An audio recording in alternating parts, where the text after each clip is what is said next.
Hello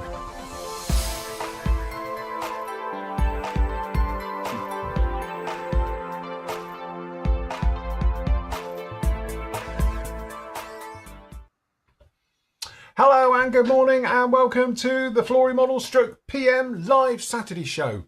Here we are with you for the next hour or two, or hour and a half, 2 hours, isn't it? We're doing till 12. See how it goes. See how it goes. It's one of these, it's going to be a show of very much relaxed, taking it easy, chilling out type things as well. There's no real steady format to this. We're not building massive, although I've got some stuff and things like that. But yeah, so really, if you've got any questions, shout them out. If you want us to talk about anything, that's the one for you. And obviously, hopefully we'll have a bit of an entertaining show for the next hour. Obviously, we are live on YouTube this morning as well. We haven't been on YouTube for ages. And I know that because when I have to go back and look for it to make it a live show for YouTube, it's like, Jesus, that was miles back. So yes, we haven't been on for a while, so it's nice to be back on there. So if you want to ask us any questions in YouTube land, please post up. Same as we say to obviously the Flory family as well, because obviously their chat room is up as well, is that keep asking. If you don't get a reply, it's not that we're being ignorant, we're not ignoring it, but we just don't see it. That I've got a box this big on my other screen down here, and I don't see much of it. I probably get like the last 10 replies. So if it zips off, I've lost it. So yes, good job. Yeah, everyone's piled in now to our chat room. Yeah, because we were all a little bit worried because there was only poor old it was Nigel in there at one point. So, but that's it. We're all flying in there as well. So first of all, happy King's Day to obviously all our Dutch friends. All wearing orange. Should be wearing orange today. I am. Have you? Oh God, you've got orange pants. No. Oh, okay. Close. That's about it. Jesus, I can smell that from here. Okay. Oh look, Kareen's in chat as well. So Kareen's not feeling very well today, people. Otherwise, she would have been on, but she's not feeling it. So get well soon to Kareen. So everyone send her some love on that one. Look at that. Jim's up already. A very good morning from Chicago in Illinois. Very nice indeed. So yes, good day to everybody. Obviously, the Australians, they've had their day. They make their way through as well. Look, I'm not even in uniform. I feel underdressed. I didn't change in time. Oh, no. I'll put the other one on. It's Saturday. Don't worry about it. It's chilly because it's raining.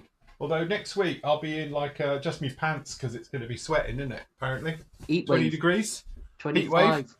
25. So yes, there we go. Look, I'm back in it then. I'm back in uniform. It's all right. I think I need a new one. I've had this one forever. It's clearly shrinking as well, I'm finding. Is that it? Is that the excuse? That's it. All right. I need another X. It's fine. It's all good. You're going to run out of X's if you carry on. This is it. That's it. First up, obviously, lots of people obviously a little bit frustrated, disappointed, and everything else with the jig.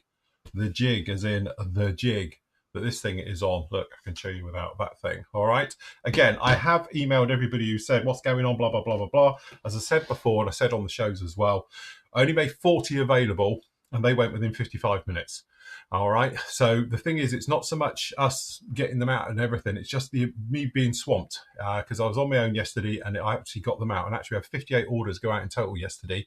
So I did 2 runs to the post office and I got a pickup for the maximum we're allowed to take as well today.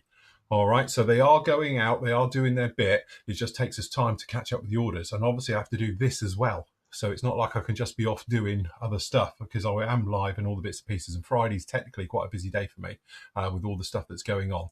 But fear not, they are coming and I will put another batch out next week. And then obviously I will keep them going out until you lot get fed up with them and all the rest of it.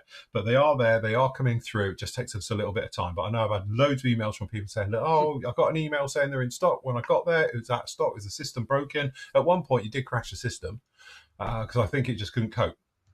But they were coming in at the rate at 1.3 a minute. So wow, you're obviously very sought after, but they are coming down the line and they will be with you very, very soon. But fear not.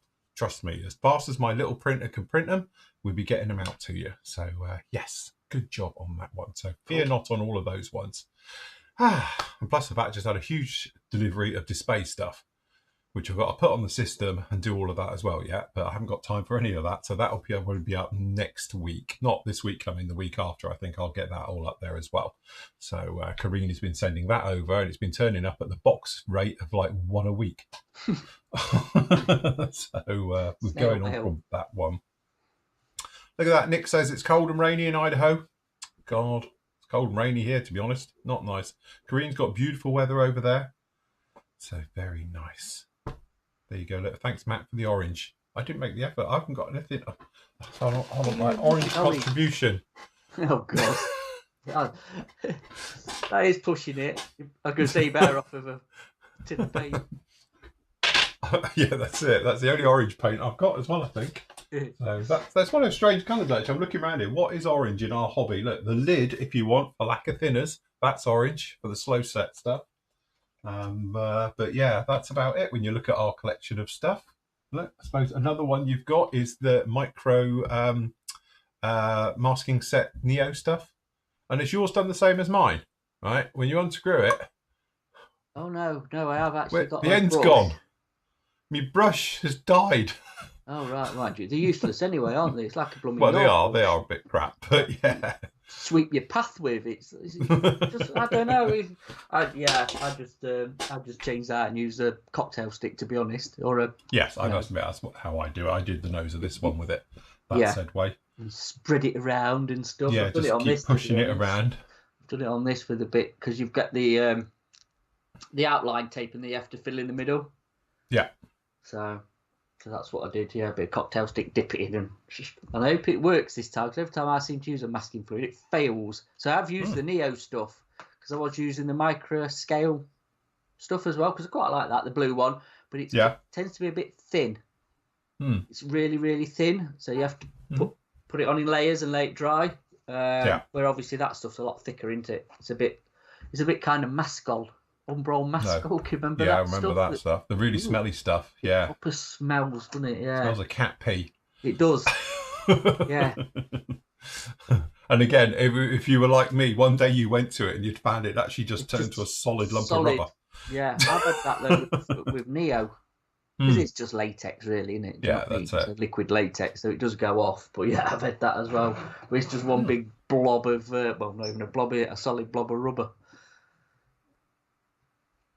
Right, okay, so very nice. Okay, a couple of things there. First of all, Jack, yes, that's true. The Flory Models logo is orange.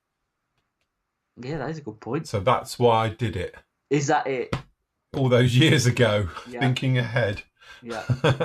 That's clearly well spotted, though. After all it was very well spotted on that. I must admit, that's good. Yeah. Right, Ian's going to be doing listening to us. He's sorting out his new garden shed. Oh, it's nice when you got a new shed.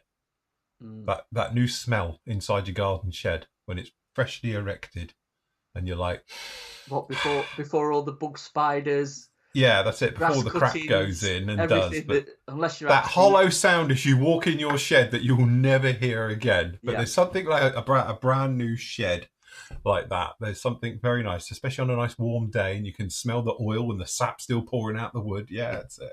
Got to be done. Very nice indeed. So just going back to his shed, is this a shed or have you converted it into a workshop, come cave, whatever, or is it just actually a shed where you've got stuff? Yeah, well, he says garden shed, so because he's described it as a garden shed, I think it might be more gardening related. Although he might turn it into a man cave because Yeah. Your one was epic back in the old house. I love my shed. I really did. Yeah, I do miss my shed. I did actually mention to Leslie about still doing the shed here and converting it and actually moving out of here again. I'm umming and ahhing with the idea. So it still could be a possibility. It was on hold, but again, it might be back.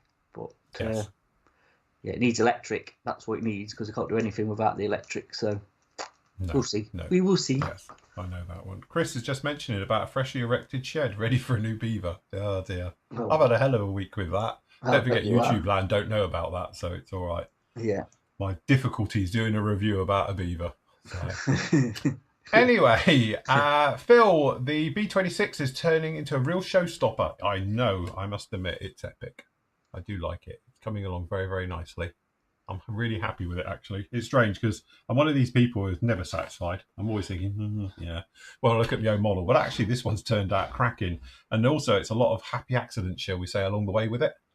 So, like at one point, I've literally rubbed it so hard. I've gone sort of through the metal work, which is giving it a really nice sort of effect on the exhausts for these little vents at the top. And that's me. I was just rubbing it with the oils because it wouldn't spread how I wanted. And what I've done is I've gone slightly through the metal finish, and you've got the black coming through. Patina. That's what it is. Happy with that. Have you ever done that and put oils near enamel finishes? I wouldn't recommend it unless you've done it before. What, unless it's fully dry? Even if it's fully dried, it will soften it and go again. I'll tell you, because the oils, they sit on it.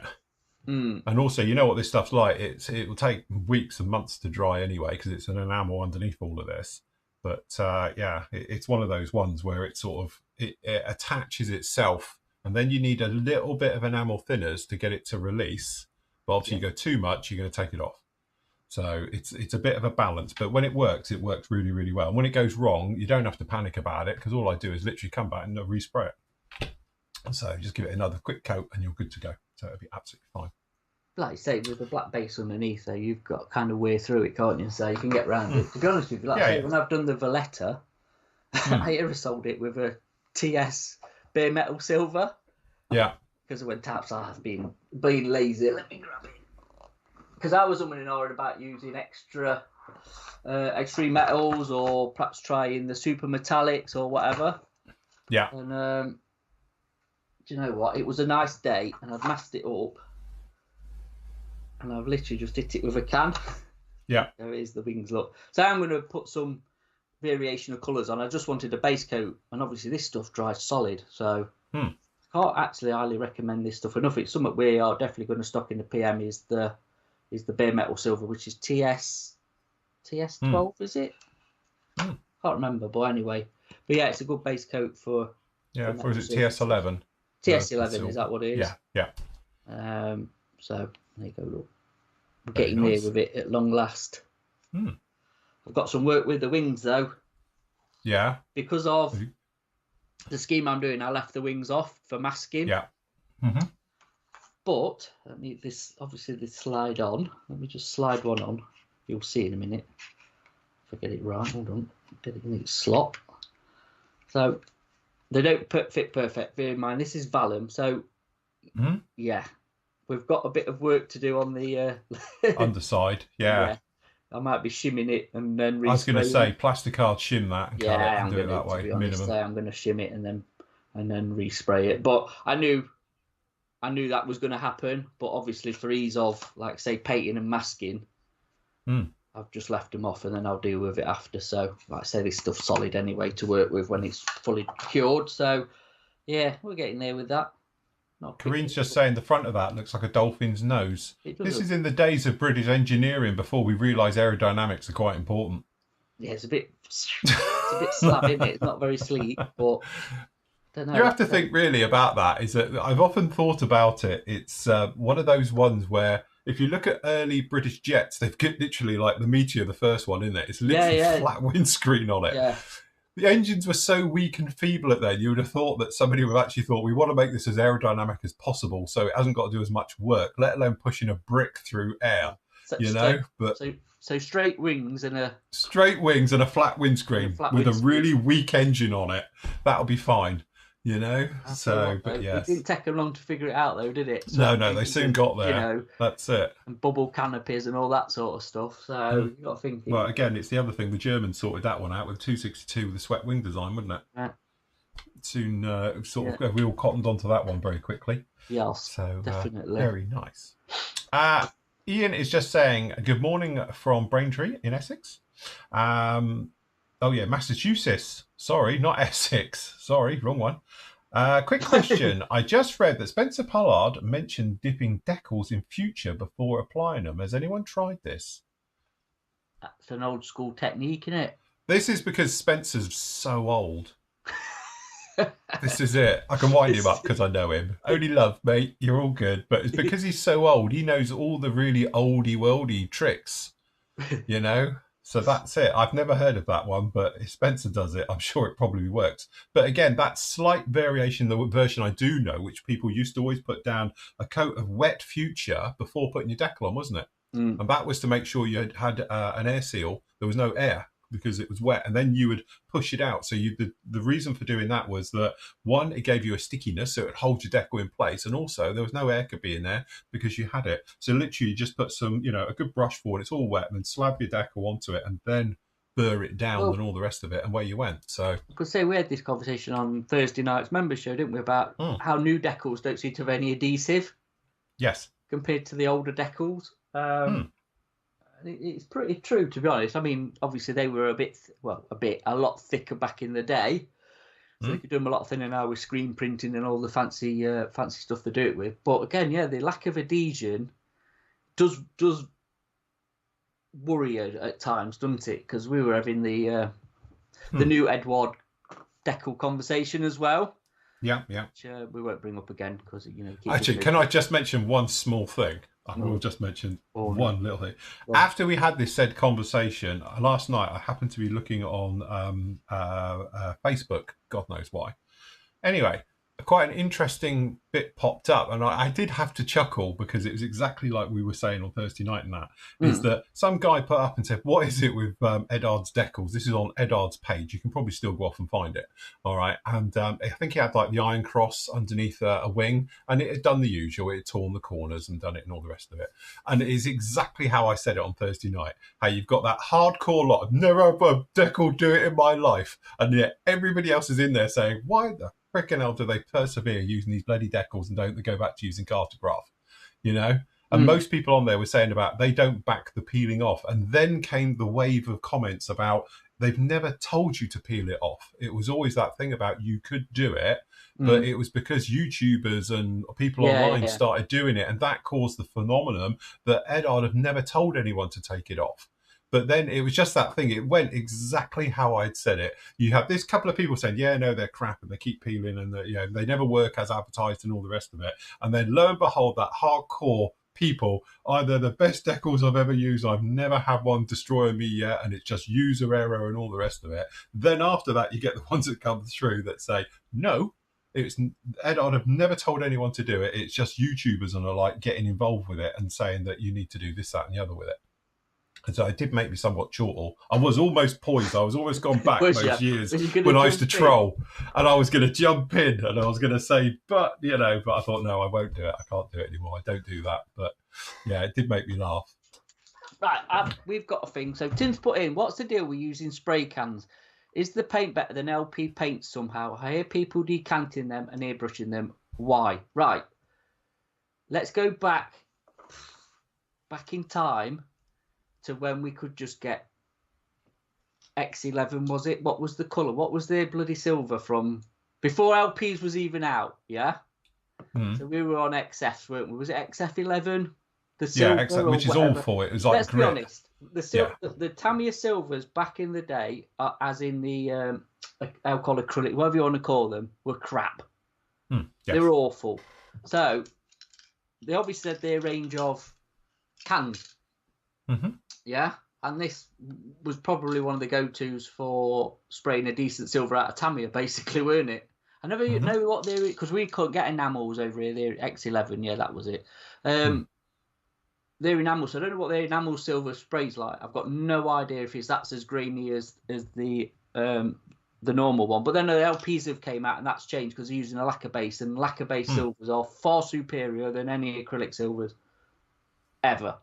I don't think there's any even argument there. I think Vallejo's had a very good go at doing their metallizers in acrylic, to be honest. They're not bad. Yeah.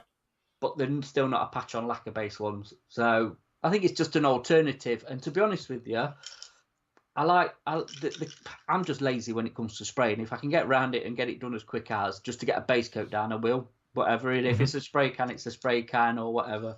And especially on, I mean, that's not massive, but if that was a bigger project, say if I was doing what Phil's B17 in 48 scale, it would definitely get canned. I'd be outside and canning it to get the base coat down, and then I'd do the variations, because I just can't be doing with hours of basing with an airbrush, if I'm honest. I Yeah. find it tedious and boring. I probably would spray can like the B26 as well. Anything in 48 and bigger would get a spray can silver, and then I'd switch to the airbrush to refine it and do what I want to do. So, but yeah, like I say, I think their silvers were crap basically, and any of their metallics back in the day, like I say, it was more of a glitter, weren't it, than actually a nice smooth actual aluminium colour or silver or whatever you want to call it. It was really grainy. I think, you know, going back to that question on there, a lot of the time, like Matt was saying, it's that thing where it was all done out of necessity back in the day because you didn't have the selection of paint. So also Tamiya, their AS line and the TS line, they did colours that which weren't available in anything else. So we used to decant, especially the silver, because the silver was good, and I used to do it all the time as standard. Ghost greys, didn't they? And they did all, this is it. If you wanted the light and dark ghost greys and like, you know, the sort of US Air Force colours and stuff like that, couldn't really get them, but you could get them in a can. So those ones is why we used to decant them and do it. And the thing is as well that the nozzle that is on these cans has got a nice fine nozzle, because not all nozzles are equal. I think Matt will agree on that one. You get some of the cheap ones literally just, and obviously you get a really nice fine. And the nice thing with the Tamiya ones is they've got a proper nice fine nozzle, which is more designed to do something about this big than it is a car. You know, so, and that's the thing to it. So you've got the best of both worlds. You've got good colour, good quality paint with a really nice spray nozzle onto it. And that was it. But from my point of view, it was more a case of out of necessity. I never used to be honest, base coat and do a little bit like Matt's saying. I always used to just decant it. I used to have a jam jar specifically for this, literally, and then squirt it into a jam jar and then let it gas off and then tip it into a Tamiya bottle, glass one, and then do it. But for God's sake, make sure it's gassed off. Otherwise, you will wake up to it like, claymored. And it will be a rag colour like silver or something, which will detonate. All right. But let it completely gas off. And then you can thin it again. Because when it gasses off, obviously it starts to thicken up. So you can then just add your traditional thinners into it, your lacquer thinners into it, and you can do it. And I know people who used to decant like half a can at a time to have a good stock of it, let it all gas off, re-thin it a little bit more, and then obviously then lids onto it, and away you went. But most of the time I ever did it is purely because I didn't do the colours. But like Matt said, my early experience with doing it was because the X16s, you could get the colours for it in cans, but you couldn't get them in jars. No one did it. So, and especially in my part of the world, cans readily available because most stockists did all the normal old school Tamiya colours and did all the cans, but didn't do anybody else's. So with the advent of going online, you can get them anywhere now. But that was the thing to it. I mean, so Tim's is the paint basically the same with LP11? Yeah, basically, yeah. I would say it is. Yeah. So I think that's really what they've done with a lot of their AS and TS colours. They've just made it into the lacquer range, which might explain, because we've often said a lot of car colours in there, isn't there? Yeah. So they do a lot of the cans in the car colours. So. Yeah, we did. I think we mentioned it when they first came out, how it's a big crossover from the aerosol cans, from the TS, AS, and what the other, because one's polycarbonate, isn't it? Which is obviously they stopped. I know at one point our stockist ourselves in the UK, they were dropping that because there was a labelling issue, I think, with them again, which plagued everybody in the 2000s. I don't know if they've come back yet, but I know at one point, because they were on about selling them off, weren't they? The polycarbonate range. I don't know if it ever went through in that, but no, I still think Hobbico are bringing them in, to be honest. So it's on the site when you go and have a look for paints and stuff, but it was convenient. That's all I've used it for. It was convenient. It was a nice day, so I was out in the shed, and I gave it a blast of this, just like say to have a decent base coat of silver, aluminium, whatever you want to call it, and then something to work off. And that was my only reason for it. So, yeah. No, all of their metal colours are really, really nice. I said before, we often talk about like this one here, as you can see. Let me go full screen. Where am I? I'm on this one. Because I've got TS. Camera hates. There you go. There's a TS30. Yeah, but the camera hates metals because of the shininess of it all and all the rest of it. But again, it's one of those ones where it's, you catch it at the right angle, you might be able to see it. It's really, really hard if it's not a metallizer type paint to get that type of finish, you know, because again, you've just got the particle count and things. True metallizers like the old Alclads of their day and all the rest of it, and like MRP do a nice range of them as well.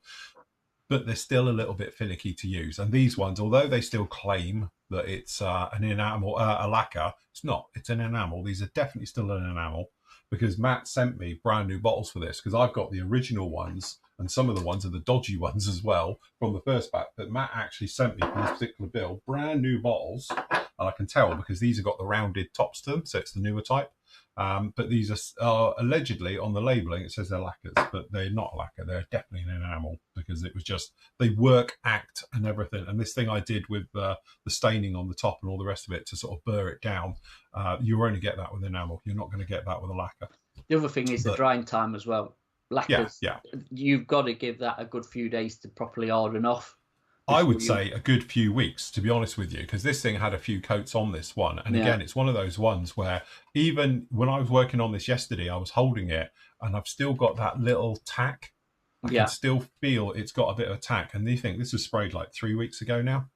And it's one of those ones where it's just like, okay, you just need to give it time, let it settle and sort itself out. A lot of that is on my part as well, because when I sprayed this thing, it had multiple coats and we did it very quickly. Pressures of doing this, but it was one of those ones. What I'd like to do is give it a couple of days for it to gas off between layers, but obviously we went in with the first coat, then we went in, we did post shading with it, then we went in with some touch ups and we did some panel work and various things to it as well. So again, it was all of those sort of things build up quickly. It hasn't got time to gas off between the layers, and you end up with it's going to take a long time to gas off. But again, the other secret to this stuff, just whilst we're on it, because we always get asked, when you shake these, make sure you wake them up properly, but also give them maybe a stir. And the reason I say that is the pigment in this is very thick. So even if you give it, there we go. There goes a meme for this, I'm sure. Wait for it. But look, you can see it's just starting to give up now. It takes quite a bit to wake these up. And the thing is, you have to imagine as well, if we can get this all to come off, all right, you can see this is just lumping into here and floating around in a lump. So when you decant this and you tip it, the big lumps are going to be down the bottom. So what it is, you're spraying the enamel, I'll say it, off the top. So you're getting that sort of reverse cream action. You've got thinner stuff at the top. The thicker stuff is the stuff that's going to dry and give you good colour. So when you mix these, make sure to God you give them a damn good shake. Preferably get a clean brush in there and give them a good mix up as well to get them to go all the way through. Because really a quick sort of 30-second shake and all the rest of it is not going to do it with these. They need to be properly waken up. And I've been using these over the last, couple of weeks with this. So again, one of those things. We often get people saying about them not drying. That's what it is. I think they haven't got enough meat in it to actually for it to dry out. So it's just got that sort of, the thin stuff on the surface, which is an oil, the most oily bit. And it needs a bit of base in there to get it to dry. So, yes. Right. Just a couple of, hold on, just a couple. Guys are asking where the guys are. Working. It's a work day for them. Busy. So, yeah, they're away, busy, couldn't be asked. So, more likely busy, to be fair. I can't say which was who for all of those, but so you've got me and thee. So yes, that's it. You've got me and thee for this one. But yeah, technically John's working today, and as I say, Nathan had prior engagements, and Andy's busy as well. So it's just us today. It's fine. Yeah. So there you go, Paul. I've just answered it again. You know what? They have got lives, Yes. Not that they're allowed one. I'm not. They've got I've been here for 20. I've been here for 26 years almost doing this. So, right. So Carl's got a question. What's the difference between AS12 and TS30? Just the colour. One's bare metal silver, which is AS12, and the other one's silver leaf, which is probably just going to be like a silver, but you spray on a car.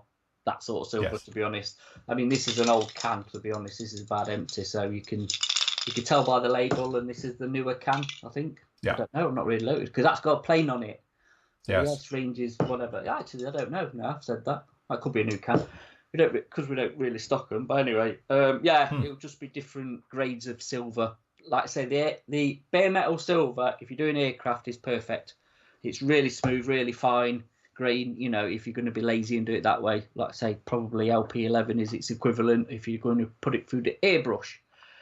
Andy's got a question. I bought a Stuka Pilot 148. He doesn't sit properly in my artillery cockpit. I put picks in what arrive section. We can't go there because it will knacker up the system. Mhm.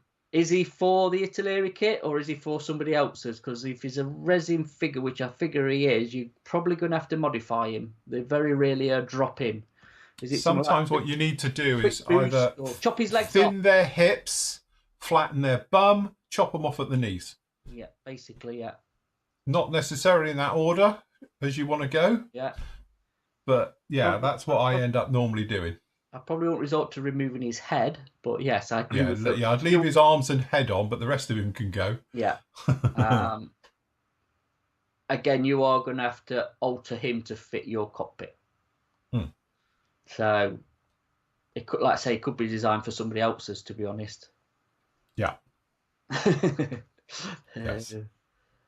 So yeah, that's it. And John was saying about putting a bit of rapid thinners in, Mm-hmm. a dribble to the extreme metals. Yeah. Oh dear. Yeah, I've done that, but in the past I didn't actually find it mattered that much. It didn't seem to make much of a difference because it's an old trick we used to do with putting it in other paints as well to speed it up. We used to put it in thingy, wasn't it, into primers just to get them to dry out a bit quicker. Yeah.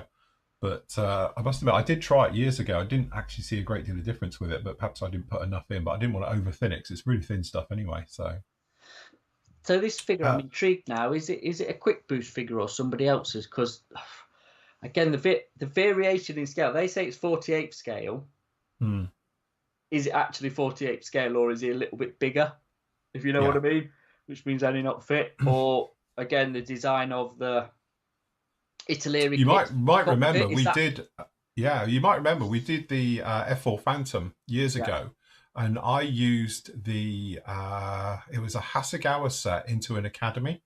Yeah. I used a Hasegawa photo etch set into an Academy kit because, hey, they'd be the same, you'd think. No. Oh, no. So then we got the calipers out and we were saying that the seat is something like 2 millimeters thinner. So that means your pilot would have to be 2 millimeters thinner in 48 scale and various things like that. So...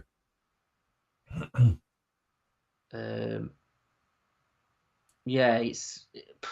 Again, the best ones to get if you want a seated cockpit is the ones that are actually in the seat, which people do. The seat, they're molded actually into the seat or have been modeled into the seat and stuff. So, because let's face it, most pilots, when they sit in there, if you just plonk them in, they don't fall into a seat. They don't mold into it. You need to give them a little bit of a flat bum, perhaps something off the shoulder sometimes, because the cushioning absorbs them. And that's what's really nice. The ones that the pilots have molded in, and I've done them loads of times with it, and they're all molded in one. They've got that thing where the harnesses all come in and it all folds nicely and hangs right. And the pilot, if you look at him, there's no daylight anywhere. He's properly into it as he would be. So that's the thing to it. This is what I was saying before about like the 3D printing world needs to get on this because there's loads of now figures out, but they're all standing and doing the usual pointing and stuff. But you're actually not getting real pilot figures actually inside cockpits. the aircraft. Do you know what I mean? There's such a void there with even your Marauder. It'll look cool with actual figures in it. You know what I mean? Yeah. Which to me is like the 3D printing world is ideal for it now. Digital sculpting. Yeah. To actually, because I think, oh God, was it? There was a company that did do them a long time ago, but he's packed in a Belgian P&P or something, PP or something, was it? I'm sure it was. PJ Productions, that's it. PJ Productions. I think I've got some of these in here. PJ Productions was probably one of the only ones I thought from. I know Quick Boost do figures that are actually seated, but it's a lot more modern stuff. Yeah. So yeah. But yeah, that's it. What you got there then? No, they're not. I thought I did, but I've just got seats here. I thought I had some figures in there, but apparently not. I thought I did. The nice ones we saw recently, we did it on one of the PM shows, wasn't it? The one for the Kitty Hawk, Seahawk. Yeah, they look ace. They were mega. The US Navy pilot figures. They were absolutely brilliant. Their poses, the way they are, because they're seated inside the aircraft and they've properly got hold of the stick and the thing, and the crews are in the back holding things. And they are mega. Right the way through to got the crews loading weaponry or refueling. Yeah. And they're proper on it. They are. I think they're the next level. Hopefully we'll see a lot of those coming through. I think Thingy's done something. The Magic Factory, though, their figures look okay, but it seems to be in the bigger scales. What I'm saying is like 48. Yeah. Even 72nd now. I know they're not probably. Well, you could put the detail in because of 3D printing, but 72nd. But the bigger scale, 35th, I even think from when Dragon did them, and they did like Huey crews and whatever, are more than adequate. Do you know what I mean? For styrene figures, it's just when you get even 32nd, I suppose figures are pretty good. But when you get down to 48, it seems lacking, and yet they're the most common scales, aren't they? So, yeah. Anyway, John's asked about for me. Yes, John, send us a PM about the Border Models kit, and I'll see if it's in stock. So yeah, I'll sort that for you, not a problem. So Andy's put back about this. He seems like the right scale, but his position in the seat leaves his feet nowhere near the pedals and his hands are nowhere near the stick.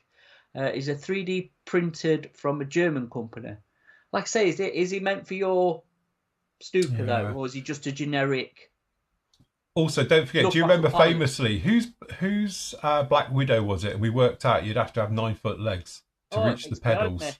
Is that kit that's really bad? Because the rudder pedals are miles away, and he's like that. You'd have to have sticks. It's it's the Hobby Boss kit behind me. But that's Hobby Boss, isn't it? Reed Oak does some nice figures, and I don't know if they don't design them as well. There is companies now where you can actually design your own figures as well. So I think Thingy mentioned it on his YouTube channel. Old Night Shift was on about it on one where you can, pose them how you want and whatever. So if you're into that, but so there's definitely I'm sure there's definitely a market there. ResKit does some nice stuff.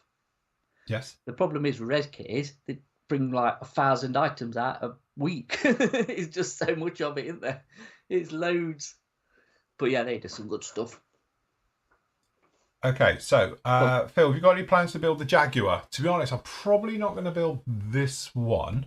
Right, hold on. Can I just put my hand up here? Can I just say, you're not... I'm going to swear then, by the way, because it's a family show and it's the morning. You're not going to do it in pink. If I see another Jaguar in chuffing pink... I'm not going to do pink, because everyone's done pink. No, I've showed you mine. I showed you, didn't I? I'll tell you what, I have to get me book. Pink Panthers should be banned. Pink Jag, should I say. I will show you exactly what markings, because I've had these markings now since Model Alliance released them in... 1903. Has it got a date on this? Hopefully the decals will still be all right, but they're about 1 million years old. But yeah, I am doing that one. Do the retirement one. All right, okay. Yeah, this is the retirement scheme for the Goodbye Cat series. Right. But obviously it's a later version. So this will be the... though. Yeah, well, not really. The underside's grey, but the top's not. So you know what? I would have actually thought you would have done a proper wraparound camo job. Well, the thing is, I've done lots of proper wraparound camos recently. Because look, this is the fun with this one. Look at that. Oh, God. Yeah, you got to love decaling to do that. What could go wrong? And I've had these decals forever. So I'm like, and now I've actually got something to use with it. Also, the thing as well, I've got the Retirement Jaguar book, which has got absolutely mega pictures, including the one where he very famously pulled the brake chute where he's nowhere near the ground. The parachute's out the back, fully deployed, and he's still probably 12 feet off the ground. Oh, dear. But the way because a lot of people said at the time, the way he thinks of it is, well, it's not going to fly anymore anyway, so if I break it... Yeah, it's a good point. And as Creed's pointed out, orange. And it's orange, you see? But yes, so I want to do that one. There you go. Tom used his last week and they came out perfectly. There we go. Yeah, it's so yes. I say. So again, I want to wait for the later one to come out, shall we say, which hopefully won't be long. I'm wondering what's going to come out first, you reckon? The 2-seat? Because that'd be if I was Airfix, that's what I do. I release the 2-seat now and do the T2, T4, and then obviously bring out the GR. The GR3 or GR3, 4, whatever it is. Is it 4? GR3. GR4 or 3 on one of them? Which one is it? 3. No, it's a 3, isn't it? 3. Yeah, I think so. For the Jag. But yeah, it gets confusing because you had the Harrier GR3, didn't you? Yeah, and Tornadoes and whatever. So yeah, it's GR3. Tornado was GR4. Yeah. So yes. There's all. Did we have a GR2? What was a GR2? Did we miss that? GR1 was the Harrier, the first version. Yeah. Then they skipped it and went GR3. What was a know. GR2? Tom, you'll know. You're an expert on this one. What's a GR2? GR5 obviously was the Harrier again. Yeah, and 7s and 9s. 7 and 9. So what happened to 6 and 8? Obviously, that was the skip. Development, whatever. I don't know. There must be something a GR2. Yeah, I don't know. I've never heard of a GR2. That's what I'm thinking of. GR2 was a what? Abomination. Probably was. Yeah, we gloss over that one, us British. We're good at doing that. Skip. Yeah, just mind you, John will end up building it probably. He built all the weird and wacky stuff. Yeah, I don't know. I think they skipped them, didn't they, the GR2s?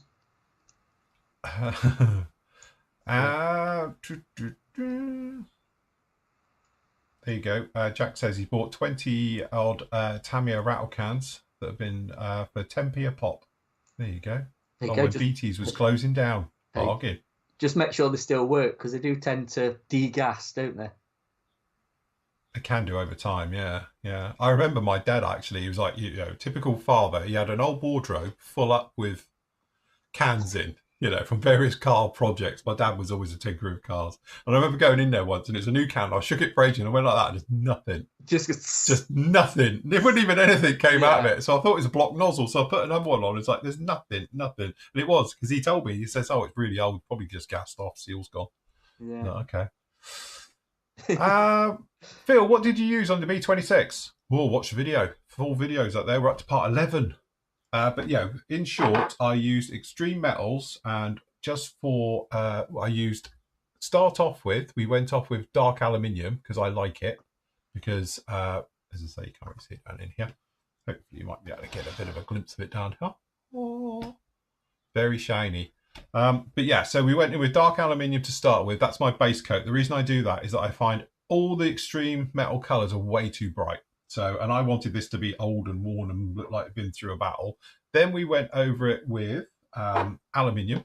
So we did the centres of the panels with just a little bit of aluminum. All right. Then once we've been round with it, with all of that, we went round and we did a little bit of post shading just around panel lines and stuff like that with a little bit of gunmetal. Also, we used gunmetal on a couple of areas. So we used them on some panels. You might notice there's a wing panel here. I've got one on the tail, replacement panels, and we did things like that. And then a couple of times we just dropped in a little bit of stainless just in amongst it. It gives it more of a sort of hue and a more of a bright look and things like that. So, then hopefully you end up with something like this. So, the camera absolutely hates it. But is that it for your weathering? Are you leaving it at that, or are you going a bit more? I don't know. Yeah, I'm gonna. Next up for this is to be unmasked. So we'll get it unmasked, and then we'll go through the motions of doing the getting the lights all onto it, and then we'll get the guns on, and then I think we'll have a final run round then of making sure we're all happy and we're all good and all the rest. I still have actually. I think I've got them on here. Some really good pictures of weathered up B26s. Like really weathered up. Oh yeah, they are. They're a bit leaky. Very, very, yeah. I must admit, this is the thing. I've got the original references of these ones as well, of this actual aircraft in front of a barn, it looks like, and they're doing maintenance. They've got this engine, the starboard engine's off, and doing it. And that was the thing, but it's black and white. So you can see it's metal and that, but I was trying to find out what colour the undercarriage is, because the instructions call out for them to be metal. Yeah. And if you look at some of the colorized ones, but it's very difficult to know if it's recolorized or not. Some of them look like they're grey and they're not metal. And then I saw another one and it's definitely metal. And I've seen a lot of others and they're definitely grey. It seems to be the earlier ones were painted and then the later ones weren't, which sort of makes sense with the speed of a war and stuff. But so that was my only sort of thing with this about what do I do with them. So, but yeah. Tell you what, I had got some good photos from Life magazine, which actually were colour. Weren't they? It's not colorized. It was actually an original. I know it's a bit, not perfect HD color, but still colorized. I don't know. Hold on, I will have a look because I've got them on this computer, not the one upstairs. I could still find them. Just to say, just whilst you have a look for that, keep saying about the debate about obviously deafening that people have been using a heat gun. That's something that was mentioned on the forum, was spoke about in depth, and some of the guys put links up to it as well. I've never tried it. What, a heat gun? I've been using Yeah, a hairdryer. but Matt's, we were talking about it on the Thursday show as well. Matt was using it, but again, some of the guys have put some stuff of the actual heat guns you get off of Amazon, and I might actually go and pull the trigger on one just to have a go with it, because I've never done it. So it'd be interesting to see how well it works. I bet it works really well on Tamiya's thicker decals. Yeah, because obviously you heat them up, they're going to get stretchy, and they should conform a lot better. But again, I suppose it's one of those things. It's the sweet spot. You overdo it, you end up with molten plastic. Yeah. I was using them actually on the Blenheim.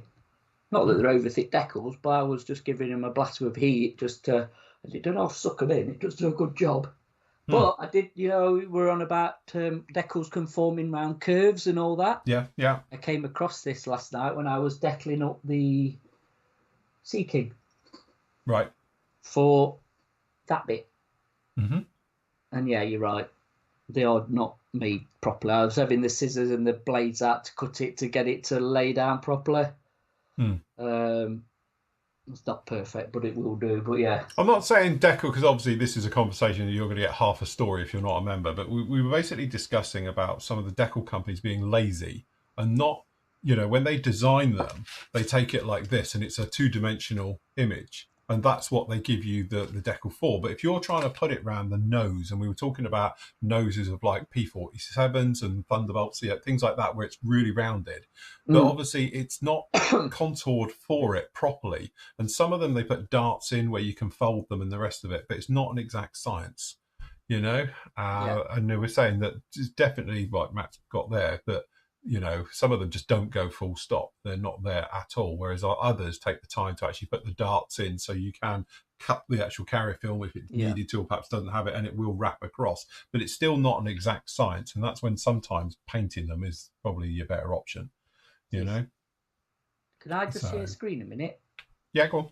Hope this will work. Is that working? Yeah. There you go. Yeah, that's grey. Yeah. That's painted. Yeah, that's definitely great. Yeah, but that's a painted. It's not a metal one. No. No, that's definitely painted down on there.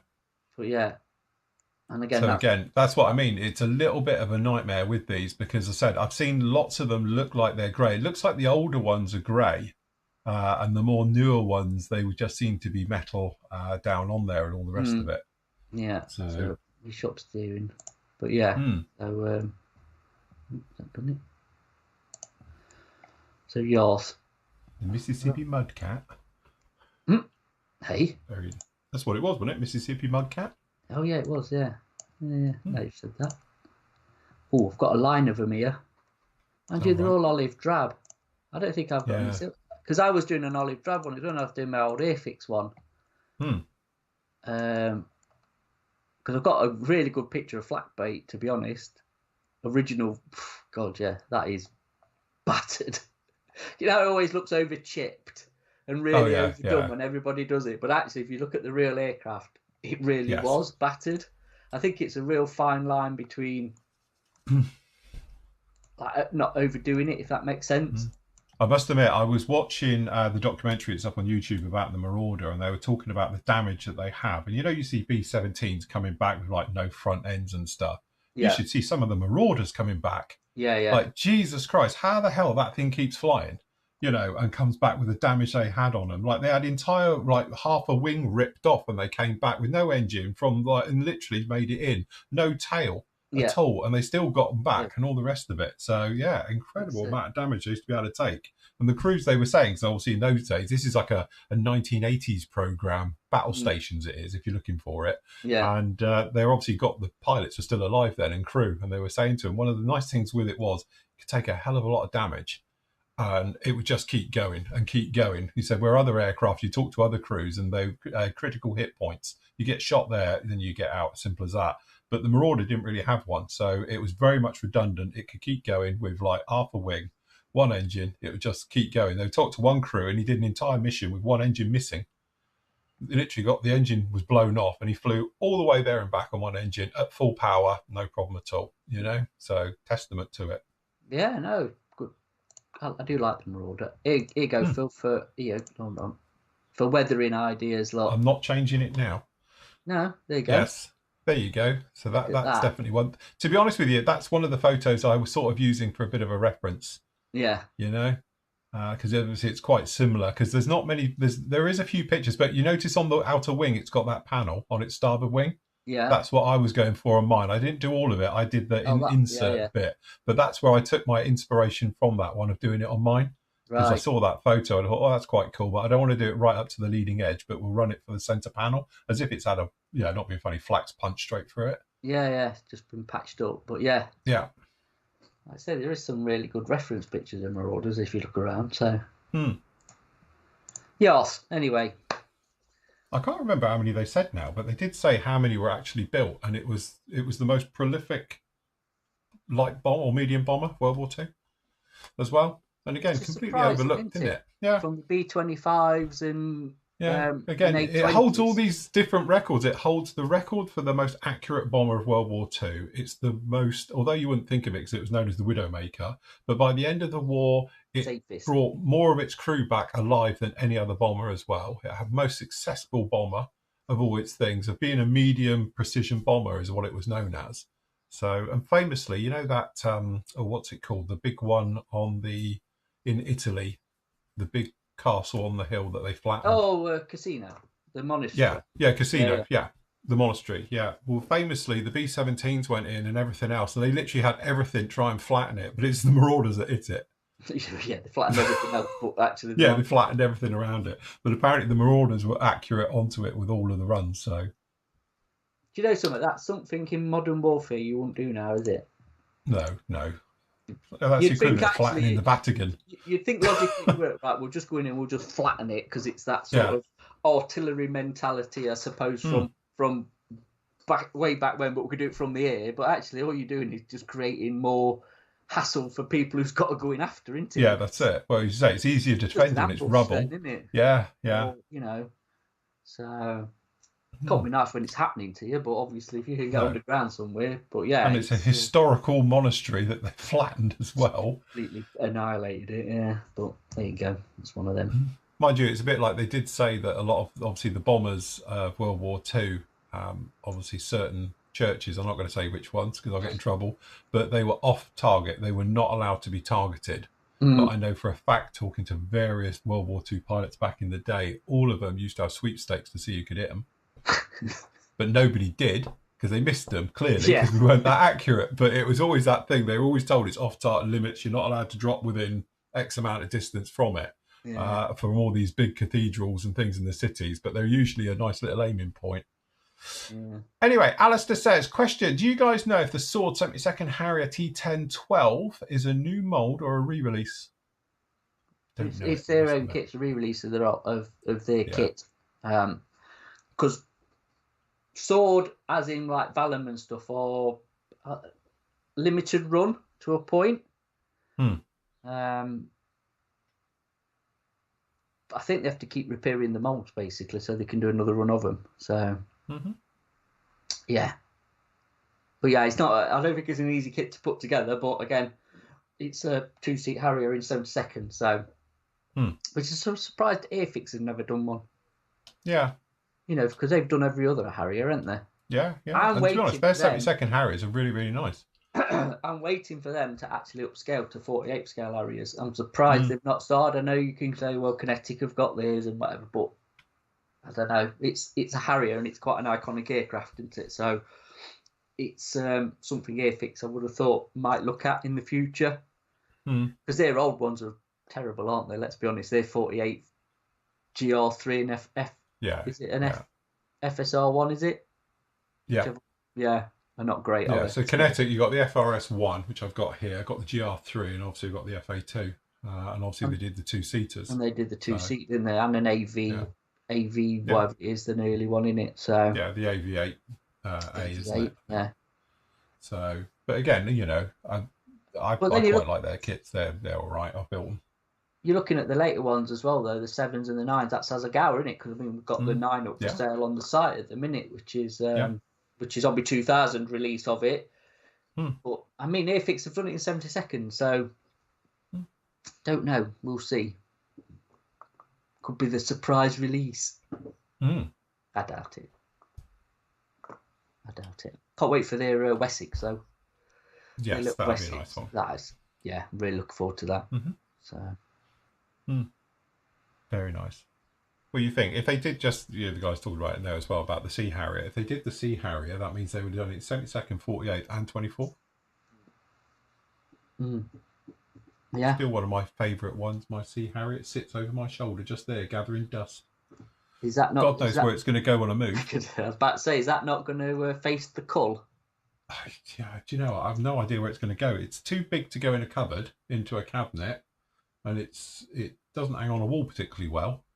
I'm just looking at it now. I'm wondering if I can perhaps put a pin in the back of it and try and wall hang it. Why don't you just hang it from the ceiling like you used to as a kid? What, like that? That's it.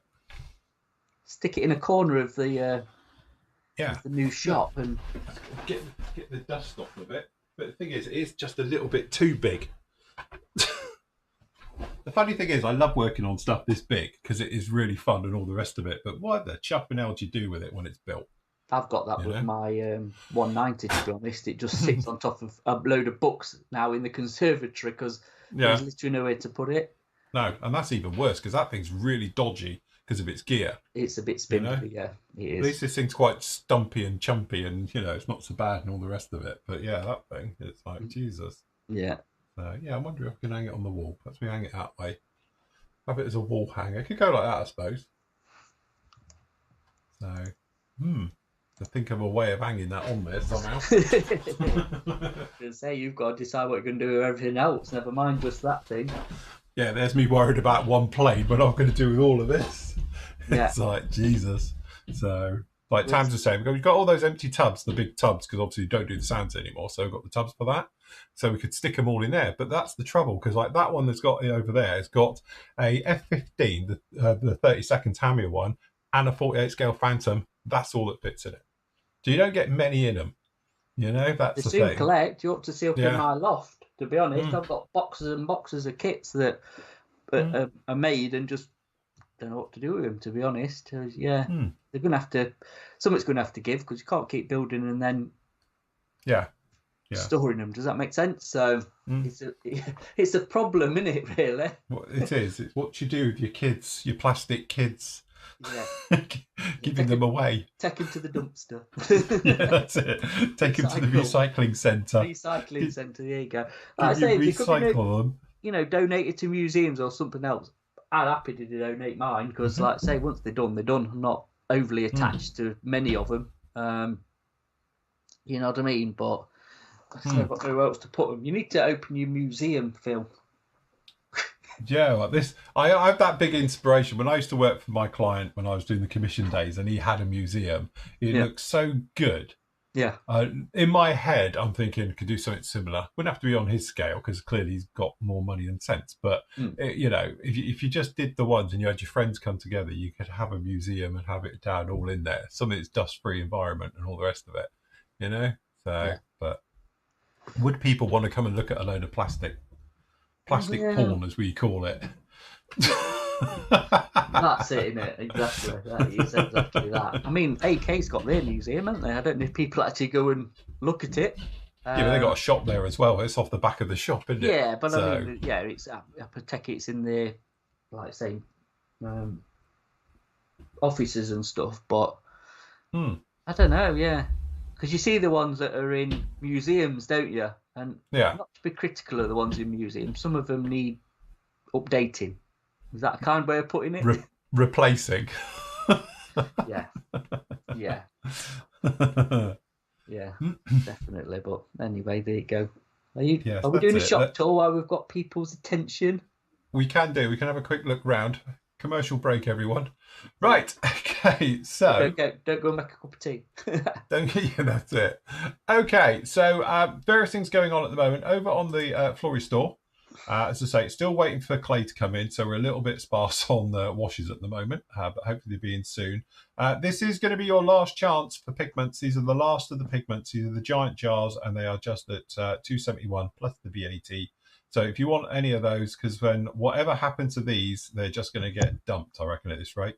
So if you do want them, this is literally all we've got left. I haven't got all the colours, but obviously I need room. So they are going to go probably next week. All right. So if not, I'm going to stick them all up at £1 for the members, and they can just have them like that. All right. Usual other bits and pieces were all in stock there at the moment, because 3D print is running overtime. We haven't got any of the actual things in here, but we've still got the mugs. Still got 5 available if you want a mug. Down in there. I have got the nozzle sets. They are back in because that's a different printer. I said before, the jig's currently out of stock. Watch for it next week. It will come in. The flight stands are in stock, so if you want to get any of those, they are down in here as well. And I have had this week a huge restock of display stuff. So the nippers are back in. The scrapers are in now. Tweezers that we were very low. I think we only have ones of them, things like that. They're all back in stock as well. Plasticard is now back in stock as well. There's even more of that. I haven't fully done it yet as well. Circle cutters are in again. I know we've been out of stock of those for a while, so I've got 10 of those in. And also I've got 10 of all of the brass rod sets as well, so they are all in as well. And we've got the circle cutter blades as well. I've got more DSP stuff coming in, which I'm going to surprise you all with. Not this week, coming next week. It's all here, but I've got some more of the range which is going to be added to this as well. So anyway, I'll do videos and things like that as well. So if you want to get any of them, just pop over to florymodels.org store, or just pop over to florymodels.org and then just click down here to go to the store, and you'll be taking it down in there. Over on the PM store, do you want to talk us through this one, Matt? Yeah, we've got some kits up. Didn't bother last week, but like what we've been doing, or I've been doing, is putting kits up on a Friday to run for the weekend on special offers, and then literally taking them down on Monday. So you've got to grab them.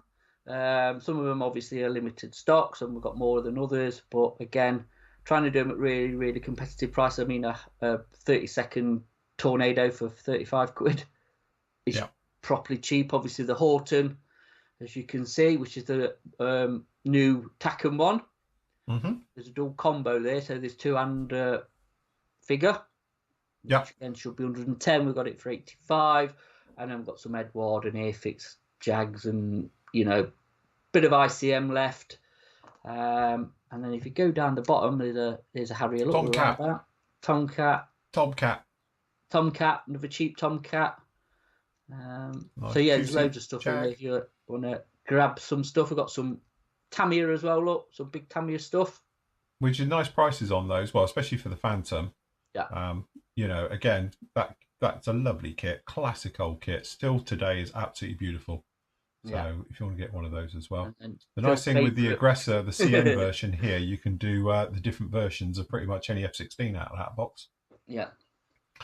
So very nice. Tomcats. So very nice as well. Classic Sky Raider. Bit of sword, look, the Lightning's back out, and the Harrier. The Harrier we're talking about. Crusader, and then there's a Marauder. Look, if you want to. No one's ever done a 48 scale recce Crusader, have they? Not I know of. No. Do you want a slightly smaller Marauder? Which is Hasegawa's kit. Hasegawa kit. Best in scale, 100%. Yeah. And the Hasegawa 111 as well. B25, can recommend that. Highly built that. Very, very nice. Good kit. Some nice Edward stuff there, and a Lysander, and you've got to get down because we've got to talk about this. Keep going because I've got put quite a bit up because it did last week. There we go, Mach 2. Jesus. Right, hold on. Before we all get all trying to kill people. Negative. No, let's be positive here. The BC10, to be fair, has not been around for quite a while, and you've built it. All right, none of them are easy. Let's be fair. We know that. Yeah. But the subject matter's a race. Yes. So. And also these are massive kits, by the way, just to let you know how big a 72nd get it. You could get it down, show them in a minute. Want to get it down? Hold on, let me get it. It's stupidly big, but stupidly cool. It is very, very cool. So brace yourselves. Click back. We've not seen this for a while. There it is. It's monster. It's huge. It's a big old lump. Has got a stand, hence the slit. It's got a big stand for this, and I've got we made some refueling lines, which I have no idea where they are. So no, it was supposed to go with a Harrier and some else hanging out the back of it. What was it? John's COVID. Harrier. It was COVID, and I have got John's Harrier here. Hold on. You have, yeah. Because I did ask him about that, and I goes, "Where's your Harrier?" Because he has his box tops on his wall behind him. So we've got it where I've got the refueling hoses, and we were going to do it for Telford for an in-flight stand, weren't we? But then COVID came along and killed it. So the idea is this guy sits on a stand, and then we've got Harrier here refueling off the What was back, the and then other we thing? had What Nathan did a Jag. was Did it? The Nathan did a Jag? Jag? Yes, I think we had a it was. Jag and a Harrier off the back of it. That was the Yeah. thing. So yes. There you go. So yeah. Let me just put it back before So, I drop it. If I can. so yeah, if any of you are brave enough to tackle a Mac 2, we've got some here on offer. You will need gardening gloves to handle the Oh. sprues. Give them a good wash. Just take them out and jet wash them. But yeah, so like I say, there's some other bits and bobs as well on there. So grab them. They're up for the weekend at these prices, and then, like I say, they'll disappear. So Yes. get them while you can. Yes, and then we've had definitely. restocks of all sorts of other stuff as well, like Tamiya paints and tape and glue and usual bits and bobs. I tell you what, I was going to point some out to you actually. Just go back up a minute, because I'm only on the the Liberator. Just go to the B24, the Hobby Boss one. That's a proper The bargain. big one. Yeah. So it should be 100 quid, and we're doing it 55. There you go. So Nice. again, if that's your thing, Do you know what? I'd have to build, because technically, yeah, you're missing one. yeah, I am actually. It is the one I'm missing from my little collection here So- of bombers. So would you So do now a I've got J? the Marauder, I've got the B25, I've got the B17. Well, So technically, I need a when 24. the A20 comes out from HK, you'll probably get one of them, because that's Yeah. the mediums then. And then obviously you need. Would you do that one or the D? Would you do a J or a D? I like the D. You see, without I the prefer turret. the D because obviously it's got the nice glass nose on it. Yeah, So rather than the That's- turret, I must admit. it is out. I don't know. Everything that seems to be coming from either Hobby Boss or Trumpeter or China in general seems to be taking an absolute ice age to get here. So, but yeah. Anyway, if anybody fancies that, there we go. Also, if you could just nip to our merch bit, please, in the PM merch bit. Merchandise. We haven't got much merch because we've sold out of stuff, but we have got our mugs. We're selling the mugs off. They need to be gone. So if anybody wants one of you need a mass set mug, go and grab one. Because once they've gone, they're not coming back. So not even that, guys, anyway. So yeah. So that's it. Adverts over. Let's go back to the show. Meanwhile, that's it. Normal programs resume. So yes, somebody was asking about have I completed the P40? No, got this far. It's done. It's all rescribed, and to be honest, it's all fine. I just haven't actually done any more to it as of yet. It's just in primer now. So, but again, I was going to do a bit on it today, but I don't think we'll have time. But I will finish it off, my nice little one, and I will put it on a little stand, its little stand and all the rest of it, using the original decals, because they'll be fine. So, but yes, I have got it all safe and sound. Tell you what, actually, I was on Matchbox Mark, because we're coming up to something else, aren't we? Are we doing something else? I used the original decals on the Mozzie, and they actually was pretty good. Once you get through the yellow sludge, which is the good stuff because it glues it on. The glue, but yeah, they actually came out all right. They did stick, and they ain't coming off. That's one good thing. So yeah, fair enough. That's all right. Good Yeah. job. Right. Any other questions? Look, Jamie's in. Hello, Jamie. Hope you're well. I hope you're doing all right. Yeah. Yes, do indeed. Okay. Right. Academy 72nd B29. Yay or nay? Yeah. Looking for an Angola boxcar. Enola. Yeah. Yeah. BJ Yeah. BJ turnout. Yeah. Is that the one to go for? Yeah, it's either that or Afix. There ain't many options, or the Monogram 48th one that Nathan was tackling.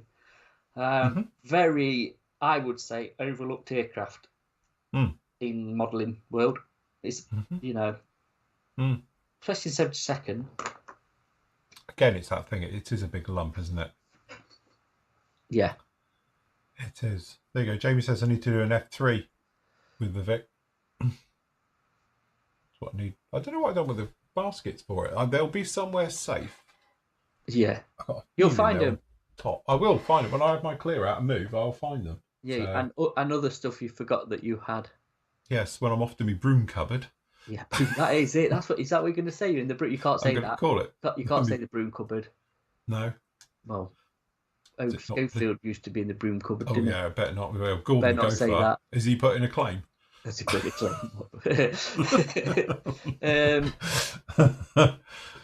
yeah, it will be. You will be like in the broom cupboard. You're right. Yes. That's cool. They did actually, John. They did do Hobby Yes, I was 2000. going to say. Some nice Reebok. We did the Washington. Yeah. Yeah, they did do Washington as well. Yeah, that Junkers F13. I will do it at some point. I saw the one this week that went up on the members video at the end, and it looked fantastic when I was going through the photos, putting them up. It's a very, very nice kit. There's another boxing out in it coming in next month, I think it is. In that one. It's nice kit though, really nice kit. Yeah. Yes. Refueling's very tricky. Not as bad as the Jaguar. Because I was talking to a Jaguar pilot, was it last year? And he was saying the trick to air refueling with a Jaguar is that when you get close to it, because the refueling probe comes out the side and it's there, the nose from the air pushes the basket. So you literally aim for where it's not almost. Because then as you come along, the just from the airflow being pushed off the nose makes the basket move. So, right. And he was saying, once you know that, he says, but no sod ever tells you it till you find it yourself, because it's more fun to watch you struggle.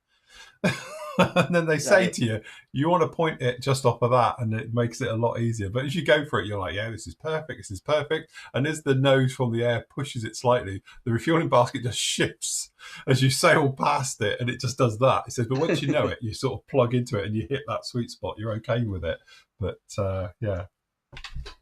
But then he moved on to the Harrier after that, and he said that was awful because you've got the refueling probes here and you can't look at it. So you're looking, so you point your heads-up display top of it on a part of the aircraft so you know where it's going to hit. And he said that's even more disconcerting. It's a lot easier when the refueling probe's in front of you than it is behind you. So, yeah, I thought that because it is, isn't it? It's behind you. Yes. I was discussing with him, we were talking all about air-to-air refueling and that, and we were saying the worst one's got to be, though, the Skyhawk, because it's down below you and hangs off the front. So you can't even see it from the cockpit because it's there and it hangs off. You can literally see a tiny bit of where it is. So, because it's low down. Nightmare.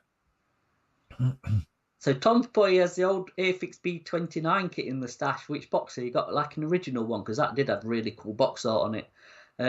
Been tempted to build it for a couple of times recently. Do we? It's a bit of joy sometimes if you don't think too much about the older kits. It can be quite refreshing to do. I tell you what, though, I wouldn't like to be. Oh, they're all right, cool, but masking up. That's the problem that puts me off the older. There's a lot of glasswork to mask, isn't there? Yes. And when you can't get mask sets, yeah. So.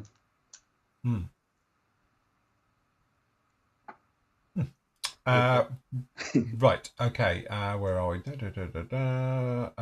Anybody? Any experience of the new ResKit 3D printed missiles, e.g., the Sidewinders? They are printed in one piece, or are they still separate? I think they're in one piece. They do look nice. ResKit get my vote for the most amount of stuff released in an hour. Because they just churning it out. It must be coming out hourly, the amount of stuff they're releasing at the moment. It's like literally they've gone back through everything and just 3D printing the hell out of everything. They must have a bank of designers in there just doing it continuously. But it does all look really, really nice. It's nice. And if it's 3D printed, I should think it will probably come in a cage and be done in one. If not, that's really bad. I don't know, James. I'm thinking aloud. But what I've seen pictures of them, and I'm pretty sure they come in like a cage. 3D printed, and then obviously to keep them safe for traveling, and then obviously just pop them out and away you go. But if not, if you go on various 3D sites, you can pick up Sidewinders and normal air-to-air missiles. Some are free. Yeah, the good ones you pay a little bit for. So, and there's some nice ones on there. But yeah, ResKit, Jesus, talk about kicking them all out. They do loads of it. There's all sorts now, and like I say, is inundated with ResKit stuff. And who's the other one? There's another manufacturer that are chucking them out as well, isn't there? There's some res kit now. I'm just looking at it, to be honest. Mm.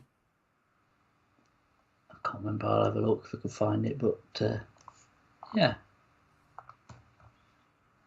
Any news of any company making a new 48 scale Tornado? Almost bought the Hobby Boss one. Paul, don't get the artillery one. What, 48 scale? Yeah. We still avoiding the Revell one then?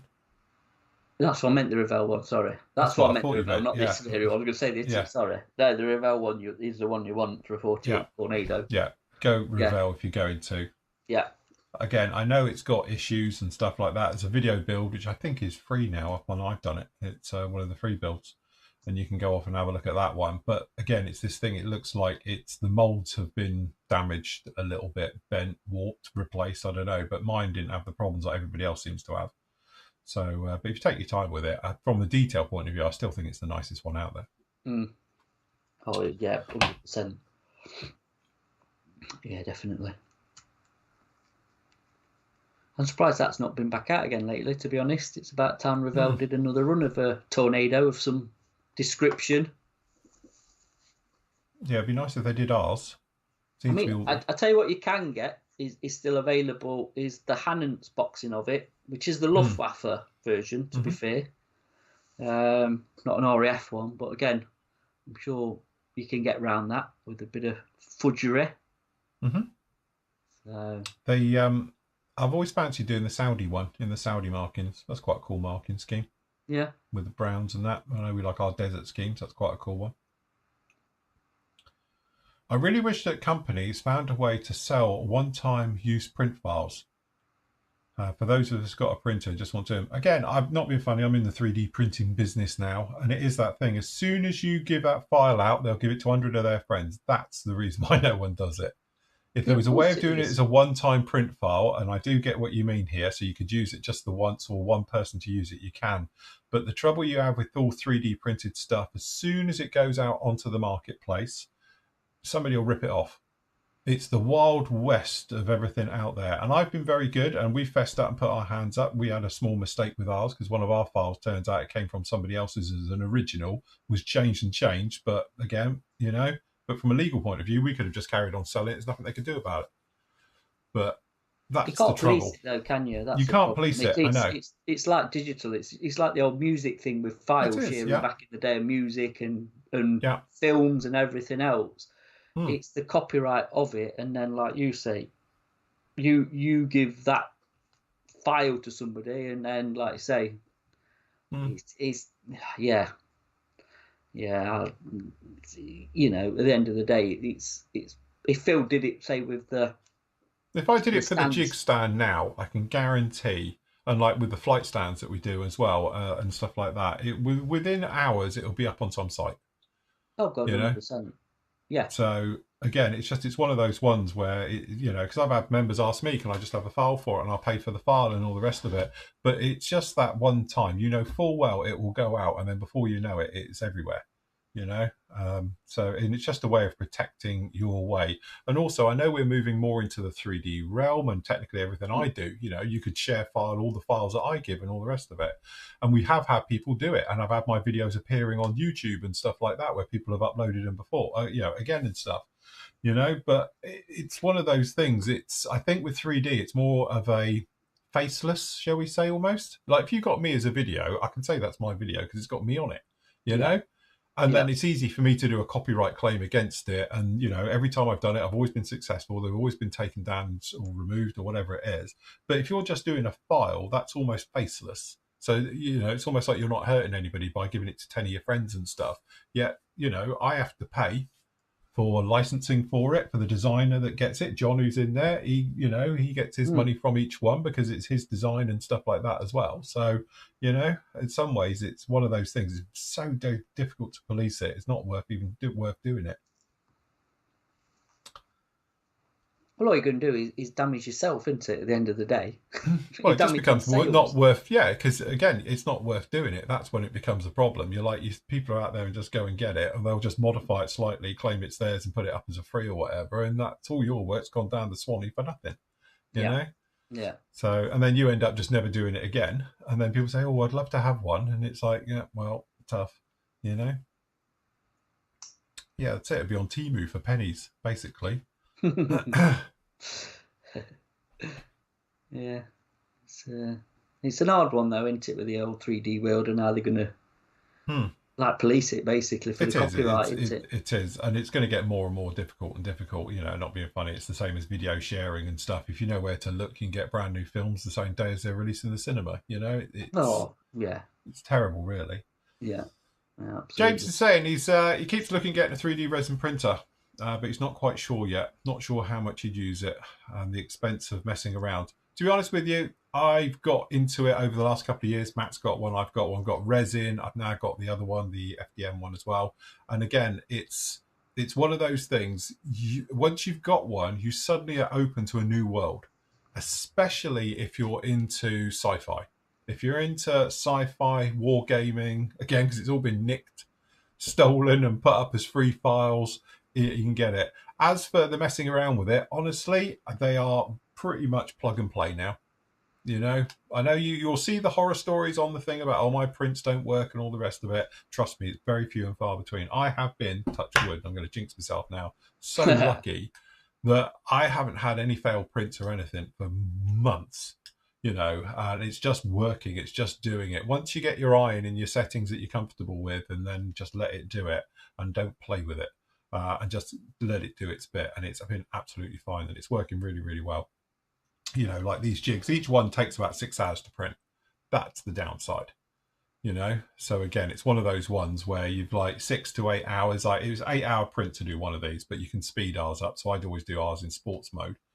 Which is a faster way of printing, and it takes 6 hours. So again, it's not the most speediest thing in the world, but at least with it, if it's going wrong, you can see it, stop it. You know, with a resin printer, you're not quite sure till it comes out the juice. Yeah, till it emerges from its vat of. That's it. Exactly, and then it's all good. Yeah, that is the nightmare bit in it. Yeah, so Paul's got a thing here, right? What if someone put a perfectly full kit of a Spitfire in 3D print for free? Would everyone be up in arms? Well, it's not. You know, he said the model brands would not. The model brands would not. The model brands can't do anything about it. There's nothing they can do. They don't own the rights to a Spitfire. The problem you've got is would somebody really want to put all that time and effort into doing it to give it away for nothing? There's people out there who probably would. But, you know, if you look around, you can get a lot of stuff anyway. So, it's one of them, isn't it? If somebody wanted to do it for free and then nothing better to do, they could do it. And you could get one for free and nobody could do anything about it. I think the easiest way to do this in this sort of argument is something that I can talk about from years now. If anybody's ever been into Flight Sim, Microsoft Flight Sim, you'll know full well that there's a hardcore group of people out there who make free mods. You know, even with DCS, I fly DCS rather than Flight Sim these days. But there is some absolutely cracking people out there who produce free mods, which are pretty much as good as anything you'd get mainstream ones. And these are just individuals doing it for the love, you know? Yeah. And that is it. And you will get modelers who, you know, have got some time, they're talented at what they do, and they are going to start to design and put out for the love of the community. And I wish I could be one of those people. You know, you get people who have very nice high-paid jobs who I know who do Flight Sim stuff, who then design stuff and just give it because it's not their income. They're not worried about it, not trying to make any money out of it. They're doing it for the love of the hobby. And you will get people with the Flight Sim type stuff as well, which will start to do the crossover, do model kits and do various things to it. And they're going to be out. And if you do look on certain sites on the internet, you can get some really good high quality mods. The Browning guns on this, they're not mine. They're off a free site. And literally you can just scale them to anything you want from 1/16 down to, you know, 72nd. And that's all I've done because mine, they were 1/16 scale and I've downscaled them down to 48 for this. And I printed off 100 on a bed. We're using the resin printer, cleaned them up, scraped them off and got a bag full. And it cost me nothing apart from probably 10p's worth of resin and you know, a couple of hours. So but John's got a fair point. If it's up there for free and then it's, you know, it's again easy to be ripped off for somebody to profit off your work. And that again is the old digital world in a nutshell, isn't it? Yeah. Because it happens probably more now in the digital world than any other, of counterfeiting and just ripping people off and claiming it's theirs and charging and like you say, how can they prove it's theirs compared to some, like they can make one little alteration, in the design, and then claim it's theirs. It's, I don't know, because like I say, John's the designer of it. How would he feel about it? Probably really annoyed when you've put the time and effort in to do it, and then it can be mass produced. We've had it before, with figures, isn't it? Of being recasting of figures was, I still think it is of a massive issue. From the original, obviously, person who sculpted it, made the book, and all the original thing, and then it's gone off somewhere and be recast in mass-produced recastings. Yeah. I think this is this is just to whet everyone's appetite for this. Classic example. If you remember when I did the giant Y-wing, we did the big studio scale Y-wing last year. This is a 3D printed, same file as what I used. Admittedly, it's had a bit of a whack now because I've had it for ages. But this was done on the FDM printer with a 0.2 nozzle in one. This is just printed as a whole. Normally, when I did this for my one, it was all in sections, but this is how good the quality is now. And I am no means an expert or tweak. This is just default settings with a 0.2 printed in one solid piece. And look how well that came out. And that is probably on par, if not nicer detail and quality to what the Bandai one is, and again, if I'd broken it down and done it as separates, it would be a lot nicer. But I printed it literally as a whole piece just to see if it would do it and what it would be like. And it came out absolutely mega, So it just shows the quality which is available out there, not resin, because resin I think is better quality because you don't get the lines in it and all the rest of it. But if you've got a smaller nozzle and you set it up right, you can actually produce some absolutely stunning stuff to it. No problem at all. So if you were saying, I think it was James was saying about he not too sure about using a filament printer, this is filament, not resin, and it still comes out absolutely mega. Very, very nice indeed. So again, the filament in the future will be the one to get because they will cure the lines and all the, it's come on leaps and bounds in the last, 3 years, 2 years?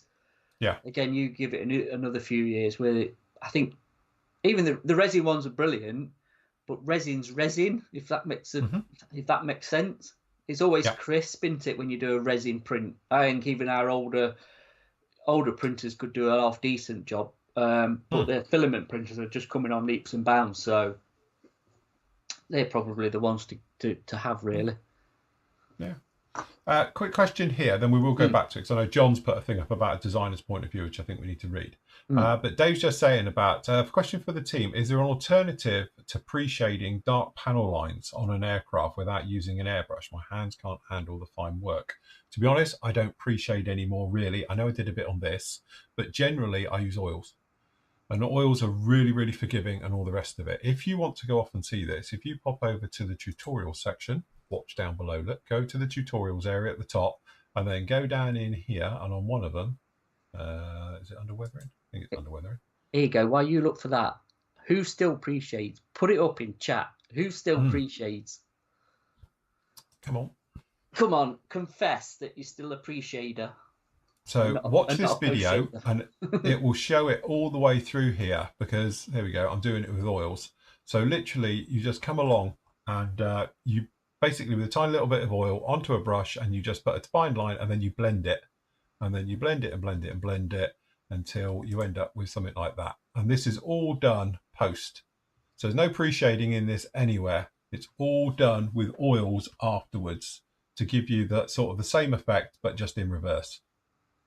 So, started off with that, and then obviously we just work our way through. So this has then got some oil work just to lighten up the greens and the greys. So it's just little bits of lighter colours into yellow onto the green, obviously to lighten it using the old colour wheel. Then obviously we just came in with the black. So the black just goes along your panel lines and all the rest of it, just to blend it through. And then obviously a little bit more. Here we go, just going in there, a little bit around. And this gives you the sort of pre-shaded look, but it's technically post. But this is all done with oils and nothing was done with an airbrush.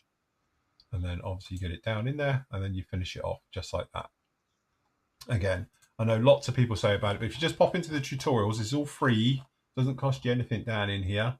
And you can see about going through it all and doing it. And to say you can, putting down smoke lines as well, staining, it covers everything down in there. It's a little bit of a walkthrough that I did.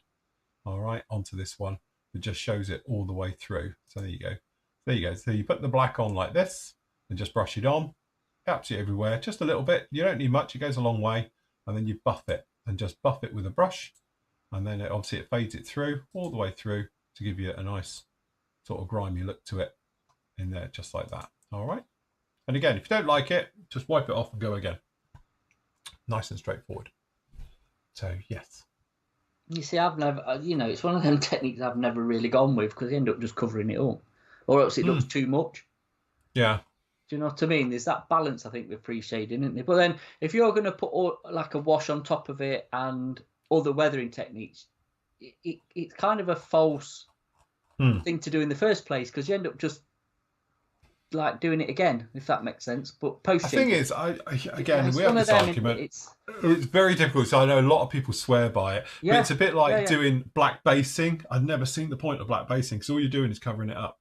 But again, people like it and they like that effect, and I sort of get it. And again, I think it's personal choice. But if you do struggle with airbrushing, this is what you want to do. Because no airbrush at all. There's no airbrushing on any weathering on that whatsoever. There's no pre-shading. There's no post-shading. It's all done with oils. And you can do everything with oils you can do with an airbrush. So you can do smoke stains. You can do the exhaust stains. You do your streaking. Everything. You can do it that way.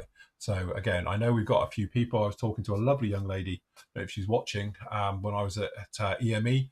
And she struggles with her hand through hand movement. Hopefully you got yourself a trigger airbrush because that'll help. But again, that's another great technique you can do with that as well. If you struggle with airbrushing, especially fine details because of your hand movement, then switch to oils. I know you've got a brush, but at least with a brush you can steady your hand with it and go. Whereas obviously with an airbrush you can do the same, but it's a little bit more finer. You've got, I think, a little bit easier with a full brush. A hairy stick. Can't go wrong with a hairy stick. I think the oils are so versatile though, aren't they, as well? You know what I mean? I'm very, forgiving for weathering.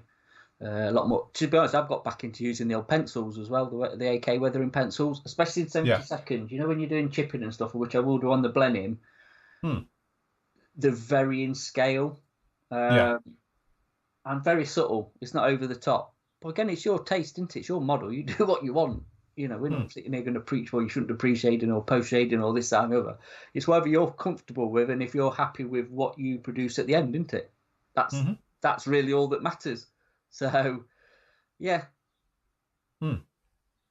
So this is going to move around, so I'm going to have to keep my finger. So John was saying from a designer's practice. So John Best, who's obviously on our site, he's the guy. I give him like scribbles and measurements that don't add up, and John actually brings them to life with all of our designs and things like that. So he was saying from a designer's perspective, you have to be really doing it for the love of the hobby or the community to offer it for free, especially when someone then tries to sell your design, which is what we're saying, and ignore the license restrictions you put in place. Hence, that's why we just do the physical prints. And again, it's very true because it would piss me off, let alone being the designer, and you've worked hours and hours and hours on a project only to find that some tow rag just stuck it up for free on some site, because it's not just that they've done it. You've got the hassle of proving it's your design. Then you've got to go to the site and get them to remove it. Then you've obviously got to have a word with the guy who's doing it as well. And as we said, from a legal point of view, it's basically impossible to license any of this at the moment because you can put a license onto it, but all they got to do is make a small change to it, change in scale, change a tiny little bit of the design, whatever, and then it becomes their design because you've got all the emphasis is on you as a designer or the retailer who's, bought the design like I buy from John. We've then got to put the emphasis on us to prove it was ours. They don't. They can do nothing. And it's going to take months, if not years, to get it to happen. And then when they do side on your side, what are you going to do? Try and sue them? They've got no money. So you've spent thousands of pounds legally and, trying to do everything right, and probably thousands of pounds in hours of your time trying to prove something. It's just not worth it, and that is the trouble. So, yes. Very true. Just rant over. Never ran. So James says, does occasionally do turn to the dark side and do black basing, just to throw a spanner in the works. Again, it's one of those things. I'm not going to go because back in the day you were wrong. Clearly, you were wrong. You're just wasting your time and just don't bother. But now I've mellowed in my old age. Turned 50, something happened a few years ago. And now I'm literally like, look, if you love it and you do it, it works for you, it's fine. Personally, for me, I just find that the time and effort that I've gone to do all of that, I could do elsewhere with my model. So I don't worry about any of that now, you know? Because again, as soon as I put a black coat on a model, everyone's like, oh, he's black basing. And I had that with this. Said, oh, you're black basing it? No, it's going metal, so it's going to get covered. Oh, I thought you was black base. No, I'm not. You won't ever see me black basing. So yeah, one photo of it. I do use black primer. I use black primer on the on the Blenheim. I use the black primer a lot, to be honest, and then just build up the colour from there. To be honest, I do prefer the mahogany brown one. It's a bit warmer, a bit easier to cover as well, depending on what you're doing. Again, if you like airbrushing and you've got the time to do it, then knock yourself out. But I get bored of it, if I'm honest. You know, you just want it in and out the paint booth, to me, as quick and efficiently as possible. And I just work on efficiency rather than technique sometimes, hence the aerosol can. It was efficient, it was quick, get paint down, move on. And it depends on your own mindset, isn't it, as well, of what you like to do or what you don't. So... There's certain things I think black basing is perfect for, you know, because somebody was just on there agreeing with me. Nigel, he was saying he always black bases when he's using extreme metals. Absolutely. You know, again, if I'm doing anything silvery, I will black base it. Also for doing small things. So things like geared doors and stuff like that, black base it. Because it gives you an undercarriage as well, because it gives you a good, solid look to thin parts. Obviously, if the light travels through it, and even if you've used a light grey and a white, for instance, light will travel through that. So put a black coat onto it, makes it look nice, it looks solid and all the rest of it. So, you know, but I wouldn't call that black basing as such. I would call that priming. I'm just priming in black, so I'm priming for what the colour to go over it. So to me, the black basing thing is the white on top of it, the mottled white broke up thing. But again, if you're, you know, to me, from looking at it from an efficiency point of view, if I was doing like Phil's B26, which is a biggish, it's not massive, but it's biggish. Can you imagine the amount of time and effort to do the black basing technique with that? Yeah, you'll get the black down quick, but when you're putting the white over the top, say if you were doing it olive drab, you weren't doing it metal. The amount of time you would be in your spray booth doing that with repetitive strain injury on your finger and wrist.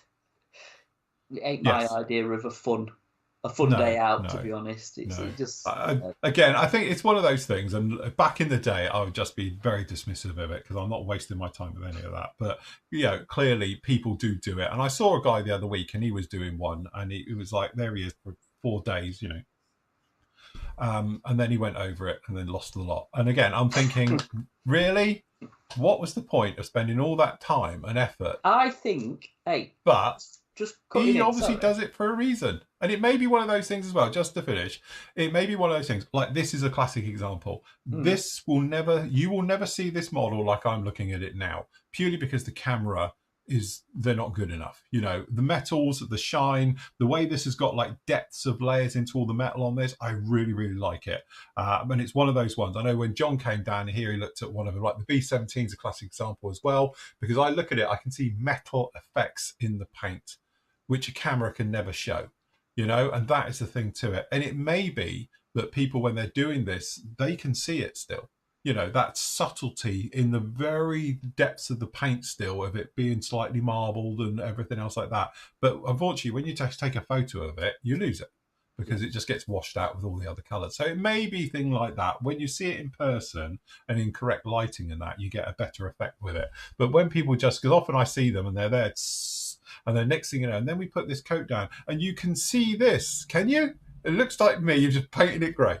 You know, and lost the lot. But it may be that you can, you know, see it more subtlety and it's more of a thing down in there. But from a personal point of view, to spend, like you say, doing the B17, classic example, or the B52 or the Lank, can you imagine doing that? You'd spend days going down each. Yeah, I can't be bothered with that. Oh, I need to get on. I've got things to do, people to see, places to be, you know? Do you think some of it's, though, for like filming because it looks good on camera. Yeah, again, that's a whole new thing of the latest breed of YouTubers and influencers, isn't Do you it? know what? Do you Many know a where I'm time going, we've don't said, you? yeah, oh yeah, I 100% know where you're going with that one. It's a bit like people who put videos up of unmasking. Yeah. It's like, Yeah. okay, I've seen you unmask a window. That's pretty good. Now you're going to make a 5-minute video out of that? But people perhaps like to watch it just because it's not your thing. Other people I might. know. But I know where you're coming from with that as well. But Yeah. I don't know. Yeah, it's a tough one. I think it's anything when you're doing something on camera and you're showing it and what to edit and what to leave in and stuff like that. It kind of does look good when you're watching it, actually doing it yourself. No, but if you're if you're that way inclined, then yeah, I don't know. So. I think the guys are saying it where Rich has made a good point. The thing is, it's like other things in the hobby. You do what you like and feels right, as long as it 100%. feels like you're having fun. Absolutely. And that's what I'm saying. I'm not having a go at anybody who does pre-shading or post-shading or whatever shading you do. At the end of the day, if it's giving you the effect you like, and also the biggest thing is you're enjoying it whilst you're doing it, who's to say it's wrong? Nobody in this hobby, so never take any notice of anything I ever say. And I've said this for the last 25 years I've been doing this, but literally, don't take any notice of me. Definitely don't take any notice of anyone else, because at the end of the day, if it's right for you and you're doing something and you're enjoying it, that's what's the most important thing is. So, and we said this thing in this hobby before, you can make a model and we can all have this exact same model. Everybody here now, all 247 people watching this live currently, all right, have this model. You would have 247 different versions of it come out, because you'll get people who like their style, you get people who are just there for the build, you get people there for the paintwork, you'll get people there for the hyper detailing it, you're going to get people there who just love the weathering effects of it, and every single one will be different. And that's the great thing about this hobby, because it's personal to everybody. That's the end. Go, my children, in peace, So, but yeah, it's like, again, that, and to be honest, that's one of the nice things with the hobby when you're doing other things as well. So when you're doing things online, for instance, and as I say, my other passion is flight simming on DCS. Classic example with DCS is that people will tell you what's right and wrong and all the time, and technically they've got a point, because it has to be done that way, because there is only one way to do it. Because you're confined to being in a physical thing that you're doing and all the rest of it. Yeah. But when you're building something, as we are, from scratch out of plastic and resin these days, maybe a little bit of photo etch if you really are a martyr. All right. But at the end of the day, it gives you the creative ability to produce whatever you want it to be. And that's the nice thing. And we said before, the other great thing about it is with this hobby is that you can actually have a situation where you can get somebody who's got very little modeling skills at all, can still produce quite a good kit these days, because kits aren't like they used to be, like 2 bits of balsa you got to whittle together.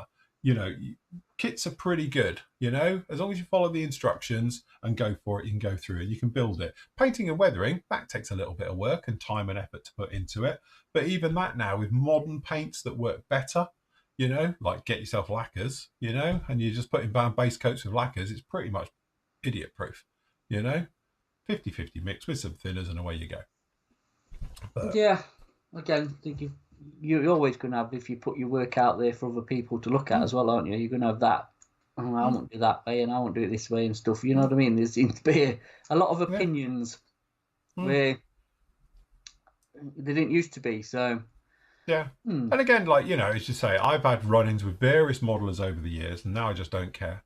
But it was that thing about where they're putting on their opinions. Famously, I had a particular modeler who really had it in for me in a massive way. And he used to make full shows about what I'm doing wrong. But my point was, how can I be doing it wrong because I'm doing it my way? I'm not doing it his way, so that makes it wrong, does it? Idiot. Clearly. The guy's a moron. But at the end of the day, that's the thing with this hobby. It doesn't matter which way you do it. For me, it turned out how I wanted it to turn out. He's doing it his way, but apparently, because I'm not doing it his way, it's wrong. And that's where it just doesn't stack up, this entire hobby. At the end of the day, I said it's a hobby. It should be fun, isn't it? Yeah. We've discussed this before. I call it art, which is my old saying about art. Art is something that has no purpose. That's what art is. It is. So you're Absolutely. making a model. Technically, the only thing you can do is look at it. It's never going to fly. It's never going to, Do you think like proper artists go around saying that to other artists? You know, do they have like their own forums and yeah, and slag each other off? and bitch and moan on them? I don't know. I wonder if I think it must That be. I think it happens Banksy, in life. he's cheated. He's used a stencil. What's Or yeah, he's used a 2-inch brush instead of like a fine liner or something. I don't know. I wonder if it's just the way. Call that artwork? He used a Sharpie. That doesn't count. Yeah, I know. probably, That's it. It's a bit sad really because it's the way the world's gone into it. That's the problem. Do you know what I mean? So yeah. Anyway, this is it. James just says Mona Lisa should have been black based. There you go. Yeah. Absolutely. And that is the thing as well. I think it's one of the best things about this hobby is that, and often we say about it, it's that thing about doesn't matter. It's the hobby. It's what you do as a hobby. It doesn't matter if you're good or bad at it. We've got guys on our site that are absolute legends at it and they are absolutely master modelers and all the rest of it. And I will never achieve what they can achieve. They are brilliant. Jamie, I'll kiss his ass for once. But Jamie is a classic example of a very, very fine modeler who can turn his talents to many, many things, in the modeling genre. It doesn't matter if he's doing something as weathered and he's haggard it completely, or if he's doing something that's pretty pristine. Jamie is one of those master modelers out there who's very, very good. He's very meticulous and he's very sharp and on the point with it all. You get other modelers who really don't care. It's a model and I built a model and I'm happy with it, And that's what we've often said. The great thing about the Flory Models family is that we've got everybody from the really casual modelers just starting out and guys who just do it for the love of the hobby, right the way through to the master modelers, and that is the nice thing with it, Yeah. There's no airs and graces with us, clearly. No, everybody's at different levels, though, aren't they? Like in life in general, that's the way to look at it, Like I say, you've got to start somewhere if you're coming back to the hobby and, you might have a goal where you want to get to, like I did when I started, or you might, like I say, just enjoy doing it as a, your relaxing time or whatever. Yeah. Again. I don't know. I think Jamie will agree because Jamie's got probably a very high pressure job, and he gets that thing. I imagine, Jamie, if you're like most of the pilots I know out there, you've got that thing where it's like all or nothing. So you're really full on with work, and it's like full on, and it's stressful, and then you come home and there's nothing. So it's really nice for him to be able to switch off from that. And I know we get that with a lot of modelers as well on the site who do really high pressure jobs and they just want to relax and have a little bit of fun with it, and just have that sort of downtime. And it's something that you can focus and you're away from the pressures at work. I know we've got paramedics on the site. We've got surgeons on the site. We've got people who work in really, really stressful careers and things like that. And the last thing they want is any stress, which I imagine why they don't do Lego, I don't know. Trust me, you should just do Lego. That's a lot better than modelling if you want to de-stress. But they find that thing of losing themselves in working with a model as their step away time. It's away from what they're doing and it's completely different, and they can shut themselves away for just an hour or two maybe of an evening and try and create and to make something, So I think that's really nice about this hobby. In this digital world we live in, we are clinging on to something physical. That's the nice thing to this. That's an age thing. I know, and I am that old now, isn't it? So yeah, it's an old person's thing. That's it. And like Jamie said, he's for him as well. All his family's back in the UK, so it's what he's got. He's got something where he can go back to his little room, his cell, go back to his broom cupboard and his broom cupboard. That's it. And he does his great videos and that from there as well, and all the bits and pieces. And again, I think it's an inspiration of showing that as I say, you can literally flip from one side to the other, and go through and still create amazing stuff as well. Yeah. But for the rest of us mere mortals, Yeah, no, absolutely. Absolutely. Look at that, I'm on one today, isn't it? I should put me down for Pope. I'm going to have the job. I can see myself in the Pope reveal. I can see you as El Presidente. El Presidente, I think that's probably more me. Yeah, that's it. A nice dictatorship somewhere where I'll make modelling compulsory on a Saturday morning. Yeah. Got my vote. That's it. Oh dear. But again, it's one of those things. But that's the nice thing with the hobby. At the end of the day, You're doing what you all enjoy doing, and that's the nice thing to it. And also, I think, I don't know if it's me that's changed or the world's changed a little bit, but it definitely seems a little bit more friendly, shall we say. It may be because I'm not on social media and I don't wind people up like I used to as well, which has probably helped a lot. Instead of stirring shit like I used to do all the time and dropping comments on forums and stuff just for giggles, it's calmed down a lot nowadays. So, I think, it just seems to be a little bit sort of more nicer and kind and considerate. Post-COVID, I call it. It used to be a nightmare before COVID. It seems to have got a little bit better. Yeah, it does actually. It does seem to have muted the toxicity off a bit. I do agree with you on that. Again, well, it's just something I never get. If you don't like it, why watch it and why comment? Just move on to something else. There's plenty of other things to see, isn't there? So I never get that. But then, like you've always said, you stick your head above the parapet, you're going to get shot at, aren't you? Because there's always somebody there. And the problem is as well, the bigger you get, the more, and then it's more. People want to just chop you off at the knees, isn't it? Yeah. Yeah, well, that's it. You don't like to see anybody with a bit of success, do they? So it's a bit jealousy thing. But there you go. Yeah, don't worry, I do Lego as well. I like my Lego. I just can't afford it. That is an expensive hobby. That's why I need to buy the knockoff stuff. I was watching an old episode of QI last night, and they were saying about what's the most manufactured tyre company in the world. Who manufactures the most tyres in the world? Lego, yeah. Yeah. They produce more tyres than any other company in the world. God. So, yeah, crazy. But never mind. All good job. Right. Any other questions? We're running out of time. Any other questions? Phil's going to put a vote up about his next build. Do you want to see the next qualifications ones that could be? I've got them here. Do you want to see? What are you going to build right, next? Okay. So, clearly the winner, I can tell you we're going to win anyway. We've got the Tomcat, classic Tomcat. I might find some aftermarket for it. Like what? What? No. Well, I'm not going to put a cockpit in it. I'm not a martyr. I'm not going to put a cockpit. I might put a seat in it and things. So. Oh, seat. I'll let you off with seats, but you can't really build anything else with it because it defeats the object of building it. All right, okay. Kind of. We just try to get out of that one. A nice 3D printed everything. That'd be nice. This one will be coming soon, but I'm going to hold this back for the jungle group build. We've got the jungle one coming up soon. When's that start? I don't know. We've got one ending next week, haven't we? The Greek one ends, doesn't it, at the end of this month, I think. Hold on, let me flip in the forum. I won't show anyone's details. Don't panic. Where everyone starts going, oh God, he's showing my stuff. I'm not, honestly. I know you don't want to be here. Right, where are we? Yeah. Don't be shy. Don't be so shy about it. Right, okay. Jungle. There you go. Jungle is massive. Starts on the 1st of May. So it is that one. Oh, yeah. I'll tell you what then, Phil. Yes. You better do that. Yeah, okay. Right, okay. So yes. So there we go. That's going to be up next. We're going to do this for our jungle one then. Right, okay. Because I like doing a helo. I've figured for my jungle is massive because I was actually going to do a Wessex, a 48th one, but right.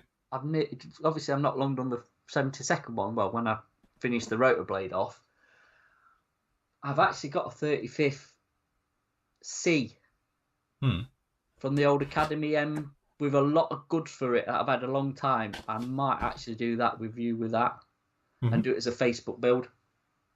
Does anyone know if there's anything out for this yet? I don't know if there's anything available for it yet. It's quite new, but it's Quinta. Well, you get a mass set, don't you? Yeah, you get a mass set. I've got a feeling there's some Quinta stuff out for it. Is there? I don't know because it would be if Quinta's. I've done one. I might get a Quinta set for it because it's a bit glassy in there. You can see all the cockpit. So. What's the other one? I'll have to start flying DCS Huey again. I haven't flown it for years just to get into the mood. Because I've got this a set of figures I found as well. Because I want to stick some figures in mine. Yes. So, yeah, I've been thinking about doing a Huey, so I might do that for the jungle is massive. Because the other thing, look, what I was going to do, I managed to pick that up, which is actually quite an odd kit to get hold of now. But you can do, is it Burma? I was going to say, is it the Burma one? Well, Asia, in it. Borneo, sorry, that was it. You can do the Borneo ones and you know the Malaya and all that sort of stuff. Yeah. Because I do like a Wessex, but again, I've only just sort of thingied one, so I'm in helicopter mode at the minute, even though I'm building a plane. So yes, yes. And the other one, which Jamie knows very well, I got that coming up in the summer as well. I'm not going to haggle it. I'm going to. Why? Because I'm not a martyr. That's why. but I am going to do it in the grey. I quite like that grey scheme. Is it marine one, I take it? Yes. Not another grey one. Yeah, but it's two-tone grey. I think it looks quite cool. Two-tone grey. Isn't it? But it can't do that for jungle, though. No, but this is just my big build for the summer. So I might get a few bits for that. So yeah, we've got that one. So yeah, so next up will be this one. As I say, we've got the Tomcat coming down the line as well, so we've got to do that one. As I say, I might have a stab at F-35 during the year, but I've got a few others as well. You got to do a Victor, you promised. Yeah, it's got I can't get the Victor down because my F-16's on top of it. I'll tell you what, actually, let me just have a look at something for you. Yeah, so we got the Victor as well. Victor, which I'm going to do in, so you can't see it, but the Vulcan's just here on the wall. So it's going to go same as my Vulcan. So they're all going to be in the fleet. So it'll be top half camo, bottom half not. Just having a look for you for something. Where is it? There it is. Yeah, Paul, that Ares cockpit doesn't fit in the Tomcat. It's a nightmare. So that's what I'm saying. I might, hopefully, somebody's done a nice 3D printed one would be handy in there or something. But the Ares cockpit is an absolute sod because you need to thin it to an inch of its life to get inside a Tomcat. No. I know it well. No upgrades for your Hue apart from exhausts from CMK. Oh, is that it? 3D printed one-piece exhausts. Oh, right, okay. So... Well, at least it's got a mast set, so that'll help. It comes with it. Yeah. You said the actual detail were pretty good on that anyway. To be honest, the detail looks good. You can do all the switches and stuff. It's quite basic in it. It's agricultural because of its nature, but so I can probably do it all by hand anyway. Just asking for a friend. Yeah. So I'm surprised nothing's out for it, to be honest, but there you go. So that means then we've got our Greek, just to get people up to speed here, the Greek one is ending. In 4 days. In 4 days. So get a wiggle on with that one, kids. And then obviously the Take Two one, you've got a little bit left on that one. You've got another month. Yeah. Just so another 400 people can complete it. Hey, that's going to be a fun one to put together, isn't it? When's Girl Power? Go back to Girl Power. Girl Power is, when's that? That's July. 1st of July. That's later on. That'll be a cool one to do. Yes. Lots for that. So what else? We've got Jungle is Massive. Yeah, we've got the Jungle Massive one. So May to August. May till August on that one. And then we've got the Mediterranean Theatre of Operation. It's going to be September to December. Yeah, that's another as well. One. And then obviously the next one up as well for the ones. We've got May the 8th to August for the VJ one. Yeah. So we've got that one running in there. Then obviously we've got August is Airfix August for that one. Airfix August. We'll be doing some live shows for that actually, won't we? I think. So yes, we've got our planner thing for it down in here and all the rest of it. So I don't know where Phil will be in a building site. I'll be in a building site. Yes. He'll be spending more time in his new shed than ever because he'll have nowhere else to go. So I'll live in it. I'll have a bed in there and that's it. Be me and the dog. It'd be fine. So no, it'll all be good. That's fine. Yeah. So yes. Plenty all going good. On. Lots and lots going off. So say, don't forget, keep up to date with all your bits. How do I get out of here? I'm stuck in here. I'm stuck in a PDF vortex. You are. There we go. So members show on Thursday, then we'll be roundup of the Greek SIG, really, won't it? We'll be talking about that because it's your Q&A, isn't it? Q&A this week. It's me Q&A show, people. What is your Q&A on this week? Questions. Put your questions in, and we're going to go and we'll do a Q&A. So get your questions in on the Q&A section, and then obviously I'll show you and demo with you and all the bits and pieces. So a bit like we did on the other one. So you post them up, I can pre-arrange it, get all the stuff ready, and then I'll pick out all the ones we can do, and then we'll do it. If we got a theme thing like we did with Matt, so you want to know about glossing, then obviously we'll roll it over, get Matt in or wherever, and then can do a little bit more. But if it's just a general one, we can do that one like we were talking about lights last time and all the other bits and pieces in between. So we can show about all those ones as well. So put all your questions in for the Q&A show for Thursday night. There you go. Good job. Lovely stuff. Good in. There we go. That takes us pretty much up to midday. Yeah. Does indeed. Questions. Are you doing Airfix Victor? I'm doing the Airfix one. Alistair. Q&A on Black Basin. Yeah, perhaps not. Be a short show, I tell you. Okay. No. You know what? We could. Why not? We could do it. What? You could do a Q&A on Black Basin and pre-shaded. Join us next week where we'll still be doing it. That's it. Oh, I'm only playing. I'm only playing. Yeah, I know, Chris. I did think about doing it for the jungle one, but the one with the this little lump, don't fall over. I'm thinking I'm going to take my time with this one because apparently the wings don't fit for one. Apparently everyone keeps telling me. But yeah, so we're going to take our time with it. It'll be a little bit of a slow burner and we can push on with the other builds a little bit more speedy. So that's going to be my big summer build, if you like. A bit like my house being demolished. So for people who don't know, my entire ground floor of my home is being demolished. So I've got to move out. The kitchen's going upstairs and it's going to take him 4 months. So I'm going to put this out there. I think Phil's been really ambitious with his build when he's going to have disturbances, shall we say. Because you're going to be filming in the middle of the night when it's quiet. I will be filming at night, yeah. And then eating and sleeping during the day, doing orders and all the rest of it, and having builders saying, "What do you want done with this? We found a hole," or whatever it's going to be. Yeah.